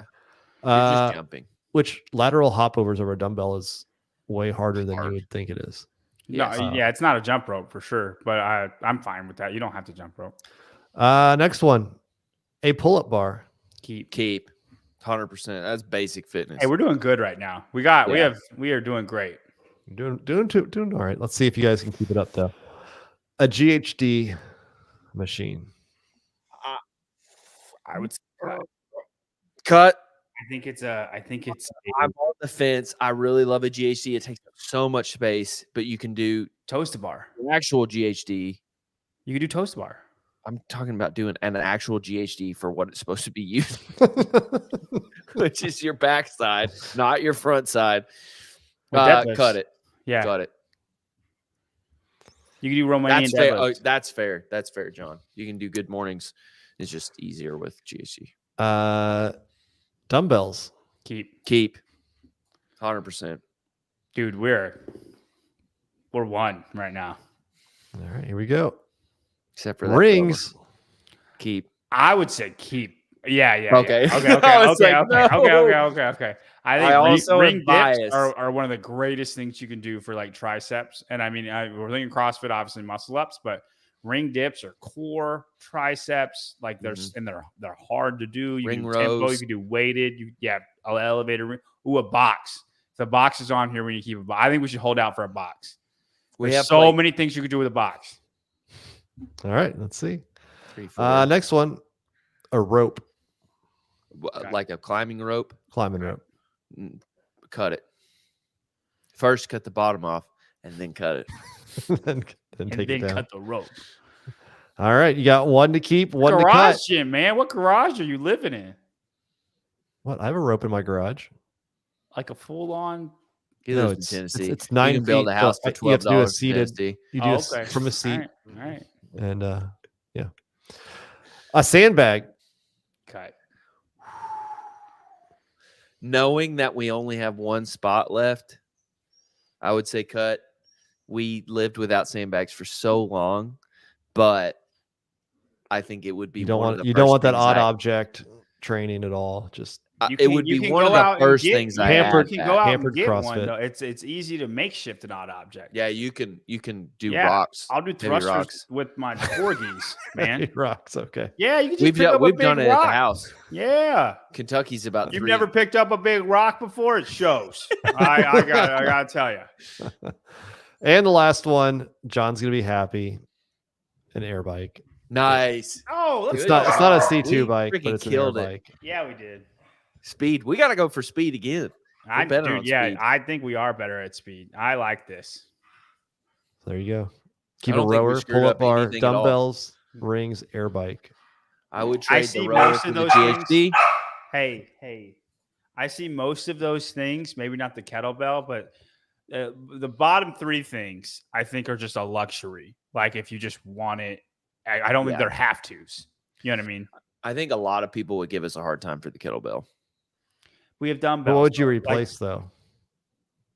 Nothing. Nothing. I think That's we the had. thing, I yeah. really do. I think we have a perfect But list. at the time in which it came out, I think a lot of people have been like, "You're so wrong." To You throw can a do the kettlebell in there same first. thing Yeah. with a Yeah. dumbbell. It might You look didn't know a little dumbbells You were can do coming, so- more with a dumbbell. Yeah, Yeah, there you go. I can't do a Turkish get up. You can do a Turkish get up. Yeah, never mind. Clock says an air bike's a waste of space. Slosh bike or pipe. Well, you're only right twice a day, so yeah, All right. Now, because you're broken. Got you. odds and Call in ends. time. Call in time. Let me go set You up. Love the call 13 in. minutes. Got 13 minutes. What's that guy that wanted to call in so bad one week? What was his name? And Dan. Even if that was not your name, that is now your name, Dan. Right. One last thing here so we can. Also, my debit card got hacked last week. I got a new one, but it's been great because all these charges are coming through, and it's like, hey, you owe us money. And I'm like, I didn't even know I paid for that anymore. So cancel it. Easy. It's the easiest way to cut spending. So the phone line's open right there. Give us a call. In the meantime, while I'm waiting for somebody to call, speaking of money, spent money on the new Rogue Echo roller. Got that in yesterday. how much is So it? $895 plus Still tax. Not bad. That's It's not cheaper. bad. It's cheaper than the C2, I bet CT. and it's is free gonna- shipping. Oh wow. Yeah. So, I got out there this morning, unboxed it, put it together. Gonna put together a little review video for everybody. So I'll go into more detail later. But it took me 50 minutes to unbox it and put the damn thing together. I thought you were gonna stop and unbox it. I was like, No. God. Took me fit. They strap it up really good. It's, Yeah. It is a tank, as you would expect from Rogue. It's one piece once you put it all together. So, like, this concept too, it has the two pieces, right, that come apart. This thing folds in half, and that's all you got. So, like, it is That's cool. what That's not cool. He doesn't like it. it's not that hard to travel with the C2, right? You can take it apart. It's easier to carry, throw it in your trunk or in an SUV or whatever. This thing, I don't think you'd want to really try to pick it up and put it in the back of anything. Plus, it's big. Like, it Guys. takes up a lot of space. What's up, John? Sorry. No, my dogs are No. getting in my wires. So the actual like rower itself, I have a hard time believing it's the same as calibrated to the same as the C2. Like, Do you have to calibrate it? I mean, you can do like the damper test and things like that. But like the return is not doesn't pull you back as much as the C2. The seat is flatter, harder, so like it's easier to slide off the back of it. The handle it doesn't curve as much as the C2 handle curves, which is just a different feeling. I do think I'll like the quick release straps. So once you kind of you can like per feet. Yeah. So like the little plastic thing that it kind of goes into it's on the inside of your foot instead of the outside, but then there's these plastic levers on the outside. And so you tighten it one way and you just flip it up and it gives you the right, like the perfect amount of leeway to slide your feet in and out. And then you can flip those outside plastic pieces. So it's like, roller blades. Yeah, it's exactly. Like the strap on a roller blade. Right. Cool. And so the getting in and out is really easy, especially if it's just you always using it in your garage. The problem is if you are used to kicking in fast, because then you'd have to like put your hands on it. Yeah. It is an inch taller. The rail is an inch taller, which doesn't matter if you're rowing, but if you're going to do burpees over the rower, it's another inch taller. So, I mean, it's a little bit of extra work. And I rode a PR for my 500-meter row. So overall, I like it. Congratulations. Are you fitter? I have not done a whole lot of working out in the last month since the games, between some other stuff going on and sickness in the family and whatnot. So I spent the 50 minutes building this thing, kind of played with it a little bit, and then you got a good warm up. Then went 500 meters time trial, cold, and set a PR. So nice. 130 flat, and it would have been 129.9.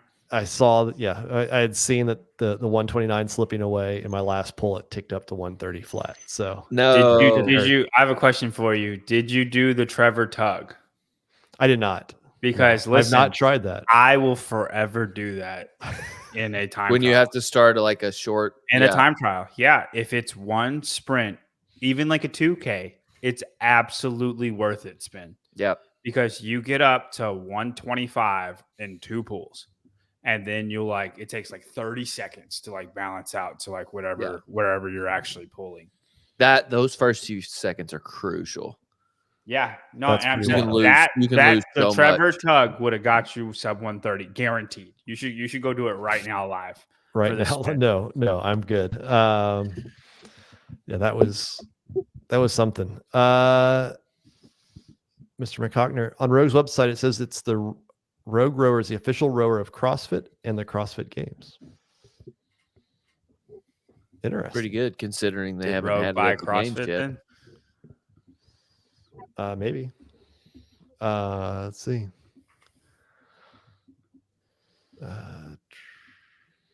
Rogue rower.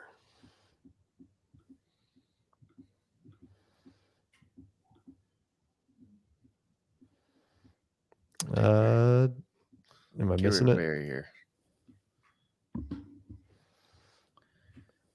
We're not seeing it, Barry. It's on the product. Whether the CrossFit Games, Rogue Invitational, or comparing scores from garage to garage and Rogue challenges, the outputs had to be consistent. Control F. Oh, here it is. Here it is. The official rower of CrossFit and the CrossFit Games. That's a little wild, isn't it? It is crazy. It's pretty fast. Sticking with the bad logo for the CrossFit Games, I see. It's. See, Greg Glassman would sue Rogue right now. Yeah, I'm sure they didn't pay for that at all. Yeah, I'm sure that they've paid for it. Been negotiated, John. Gotcha. It is interesting because it definitely does not feel the same. Now, maybe it's just a feel, but the actual, like, again, I'm working off of a 13-year-old rower, so it's in great condition. You don't have the old ones. I have the white one. Oh my god, the white/light gray rower. Okay. I got that those one's at the not. gym. We have one that's pre that. Oh no, that's not that bad. Concept 1. Because yeah, Yeah. And so like, I mean, I've kept it in good condition. It's not been overly used. Like it's in a CrossFit gym, but it does have wear and tear. It does. I'm sure the fan doesn't move as well as a brand new Rogue one. So maybe that's it. But yeah, I'll be putting out a full review here shortly on that. But yeah, CrossFit news. I guess nobody wants to call in. Nobody cares No call-ins. unless Y'all it's don't the have PFAA. anything you want to talk about? Any topic. Yep. Cuts at the CrossFit Jesus, Games. Hiller. Did you guys watch Hiller's video? I did. Which one? The most recent one about the PFAA. I haven't seen it. Oh. It's good. Oh, here we go. Dennis O'Leary. I like money. Currently, I have an Echo bike and looking to be my second machine. I was thinking rower. Any recommendations? Echo bike. I would get either a C. If you don't want to get another bike, I would get a C2 bike. But if you don't want to get another bike, see, I get a rower. I get a rower. If you have an Echo bike, I probably would get a rower then, just for the variety. I'd say ski. I'd say rower over a ski. I love the ski. I honestly think you should sell your Echo bike and then buy a C2 bike. I think the C2 bike is far and away the best machine to have. And the reason why I say that is because you can ride a C2 bike for an hour and just watch a show. And like, if you don't feel like doing anything, you can go in there and do that. And then it's very easy to warm up on, and then you can make it as hard as you want to make it. Like you can go damper 4 and then go 90 RPMs and do intervals on it. Or you can go damper 10, take the seat out and stand and make it like quad crazy. Right? Like I'd go follow Jacob Hepner and then just do his stuff. He has bike like sandbag workouts he has bike workouts galore on his Instagram. And I just think there's so much different stuff you can do with the bike, whether you want to work hard or not hard. And you just want to go easy, just easy moving. You could do deadlifts and then easy bike for 3 minutes, right? Easy rowing for 3 minutes is not going to affect you the same. Like, because you're hinging. It's an easy way to build in like breathing a little bit when you want to work on something with a little bit of breathing. Like if you suck at chest bar or something, you're like, I suck at chest bar when I'm breathing hard, do 10 and then alternate with the C2 bike. Or you could run hard. You could run hard 400s and then bike easy for a minute and then hard 400. Like it's the best like recovery kind of thing, but you can also go hard on it if you want to. See, the C2 or the C2 bike was my last machine I got. And then you're wrong. C2 bike. No.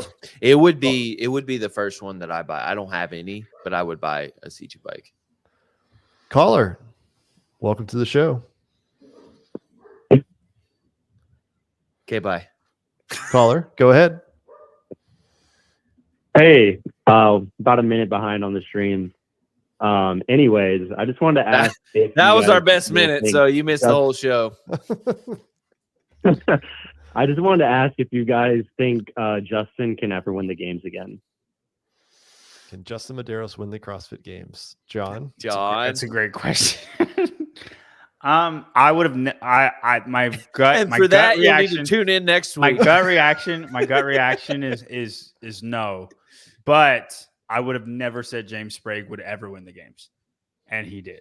So I don't think it's impossible, but my gut reaction is no. I think I honestly just think Ricky, Roman, and Jeff are fitter than everybody. I think those three are on a different level. I know none of them won the games. I know this games was different. I think all three of those guys are on another level, and I think Dallin is getting there, but still not quite. And Justin is Vellner territory. Just like that's his fitness is Vellner territory. Vellner never won for a reason. And I think Justin is fourth, fifth. That's his fitness is 4 through 6. A perfect execution. Yeah, I think he can podium again for sure. But winning is a different story. And so my gut reaction is no. But again, anything can happen. I would have never said James was ever going to win the games, and he did. So that's my answer. We could very well see a return of the Max. Are you on the Sun, Tyler? Yeah, it just friggin' auto adjusts. Anyway, we could see a return of Justin. I think like some of this dealing with, I don't want to say the fame, but like the obligations of fame and the obligations of winning the games. I think that like sort of diverted him for a little bit. I do think he did not like it. I don't think I don't want to say he didn't handle it well, but it's just a lot to handle, right? And so at 21, 22? At 21. And that's the thing. Like, he is so young. That dude's got all the tools to win. But to me, it seems like more of a mental game for him. Like that year we were at the ranch and he was trying to run down Matt Frazier. It's like he's got that crazy side. He was just having fun, but he's also got that crazy side to him. And if he wants to buckle in, he can. So I would never consider him out. Here's a theory. He's got to lose weight. I'll be honest with you, because he's too chunky right now. He just is. He went from keeping up with Matt Frazier he's a little thick. He went from keeping up with Matt Frazier in a 10K trail run to looking like he looked at the mile. Maybe he was hurt. Inflammation. And like, yeah, if something was going on, then I just don't know. But he looks thick. And I think he's got to drop like 5'10", for him to do that. But I do think he can podium again. I do 100% think that he can podium again. Winning, I would not call him to win again. Do you think he put a lot of pride in being super consistent, right? Like, I'm the most consistent athlete out there, and almost to his detriment. What I mean is, like, he generally doesn't have any home runs, and all it takes is for him to just mess up a little bit, and he's not 7th in an event, he's 15th in an event, and that's his MO. That prevents you from. But he didn't have any mistakes. It doesn't give you any wiggle room. There is none. You're right. Right. The two years he won, he didn't have the mistakes. He was perfect execution. And when you're taking 6th, 7th, 10th every single event, if you mess up and take a 20th, you do that once or twice and you don't win. You get 5th. But also, you think about the years that he won, the second place, the guy that he's beating, the best guy, the guy that he's beating is Vellner, who always makes mistakes, always, and Roman, who is new to the games. You know what I mean? Was 2022 his first games or was it his second games? First, like that's his first games. And like he's not beating. Like, what I'm saying is Adler wasn't at that level yet. Ricky wasn't there yet, right? And then and Roman, I just think Roman's better. Justin wasn't beating those guys because those guys are not going to mess up the way Vellner is. You can't count on those guys having an automatic 30th place in the swim. They're not going to. You know what I mean? So your 7th best in the world at everything is not going to beat them whenever they are their bad events 10th best in the world. You absolutely can beat 30th best in the world on that bad event, but you can't beat 10th best in the world on your bad event, but then they're usually top 5 and then they're going to have wins. 7th place doesn't beat everybody in that circumstance. And that's the current circumstance, where before that wasn't the case. You had Vellner and then you had Roman, who was a rookie. And Fikowski, who has his ups and downs. Fikowski, but he's always going to have his ups and downs, right? Like, exactly. What I'm saying is Vellner and Fikowski have been the same for 5 years. And you just had to be better than that. Do I think Justin could be better than that? Yes, I do. At any given year, I think he could. It'd take perfect execution and 7th best at everything. But yes, I do. That is not better than the current Roman, Ricky, and Jeff. And I know this year happened, but I still stand by that. Yep. All right, thank you, caller. Real quick, Dennis O'Leary thanks us for. You're welcome, Dennis. Tell him to buy a rower. Matt Day, I like Roman, but how many years does he get a pass for not winning? I start this what? Number one. Like, hold on. I love this because he qualifies it. He's like, I like Roman. Like, don't shoot me. With all due respect, That's what I it like is. the guy. I was for what a pass for what this year Like, I don't know what you're talking about. for not win. Like we've talked. How long do him you up keep saying about he has a being one chance the of winning greatest. if he doesn't keep winning? I If he doesn't think win. I think this is the year that Vellner needs to win, or he's not going to do that. I think we said that for 5 straight years. I think if you are on the podium, then you're in the talks of winning. If you're on the podium, you have a chance to win. You do. Good chance as anybody. Yes, right. As good as chance as anybody. There is no Matt Fraser. Now, whenever that Matt Fraser, if there's a Fraser that comes along, then I'll say he doesn't have a chance. But he is in the mix of the guys that can win. Whether he does it or not, or doesn't do it, that's on him. But I don't think he's getting a pass. I'm not going to say he's not. There's no chance Roman's going to win, because there is a chance that he can win. He's in the discussion. I don't think that's a pass. And I think, like, if we're talking about like who is the greatest and we want to rank like greatest of all time and all that stuff, like down the list, right? Not just the one.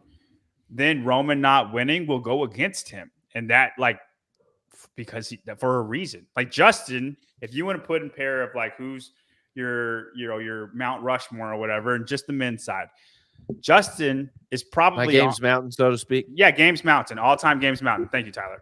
Justin's ahead of Roman. He's ahead of a lot of people. Justin's ahead of Ben Smith. Justin's ahead of a lot of people and Roman will forever be underneath him until he does win, right? But we said Vellner every year for the last 4 or 5 years. If he needs to do it this year, he has a chance. And this was the first year where I was like, Vellner doesn't have a shot. I'm pretty sure the majority of public opinion was like, Vellner still has a shot. He's past it. But not old John Young. I was the first one. I said he's going to get 4th place. I said it over and over and over again. John Young over here. No. It's past that. It's past that time. I don't think he has a chance at winning anymore. Roman will have a chance at winning for, 6 or 7 years. You know what I mean? He's going to have a chance at winning. And he's always going to be in the conversation. I think he'll be in the conversation. I think the problem is you have Dallin, you have Austin, hopefully Bill Leahy's healthy and able to get put in there. Bill in that conversation right now. Bill hasn't done anything. Austin at least not yet, but he shows. I think what you see out of Austin, Bill can do. I mean, I think he can have the same trajectory. Now, does he win it? No, I don't know, but I'm not ready to say that. But like some of these young guys are moving up, right? And Hopper's still in the mix, right? Like the men's field is only getting stronger at this point. So it's not like it's going to be dwindling other than maybe Pat and Brent. But even then, they could probably still take top 5 year after year for the next couple of years. Well, what I think will happen is, and if Pat and Brent keep on doing it, I think you have the 3 guys that we've all said all year who didn't do anything this year, and then Dallin, and I think Dallin's the next person that's in that list, and then I honestly think Vellner and Brent will just continue to drop to like 7th and 8th and 10th, right? I think they'll just continue to drop, but they're probably all BKG land. Right, BKG land. Yep. Until they want to just stop competing. But I think they'll be fit enough to do that for a long time. And Austin will continue to rise. Dallin will rise. Hopper hopefully will rise. Hopper's a hard one just because he's so up and down, but I'd like to think Hopper would continue to rise. And then you'll have probably a tier 1 and then a tier 2. And then any of those tier 2 guys can break into tier 1 at any point. That's probably what I'll end up saying next year. Dallin will still be in that tier 2. He'll just be at the top of it, right? Justin lives in it. Hopper's lucky if he's in it. And then Austin will be in it. Nobody else will think that except me. That's kind of how I think it will go. And then the year after that, we'll see if people start dropping off. You know what I mean? Like they would have to beat those guys, right? Dallin would have to continually beat. Like say Dallin got 3rd place and Roman was 4th. Okay. We'll say Jeff wins again and Ricky 2nd. Dallin is now in tier 1. you know what I'm saying? Like right. He's one of the guys that can win it. And then the tier ends at Roman. Until Hopper or Austin have shown that they can beat those 3 guys, like get in that mix, repeatedly. Well, there you go. I think that's it. I'm going to call it long show. Long, very long. I thought it was pretty I good. don't think it was Spiegel, but I don't think it was quite Sevon either. I'm going to pick the other one. There's 3 of them, right? You think it's how we did? I just don't think it was you get to pick? groundbreaking. No, No, it was okay. very just vanilla. Yeah. Vanilla, kind of boring. Oh, no, I don't think it was that one either. That one's the worst one. I need to remember that one's the worst one. Spiegel's the second worst one. Yes. Yeah. I don't know. It was a good show. It was great to have Blair on. Award everybody CrossFit Games style. Relived the good moments of the CrossFit Games and told you how to do a garage gym build out. So good stuff. Next week it is coming up on the tier Wadapalooza SoCal, the tier cup. So we'll do a little bit more on that. And I'm sure there'll be more breaking news at that point. So till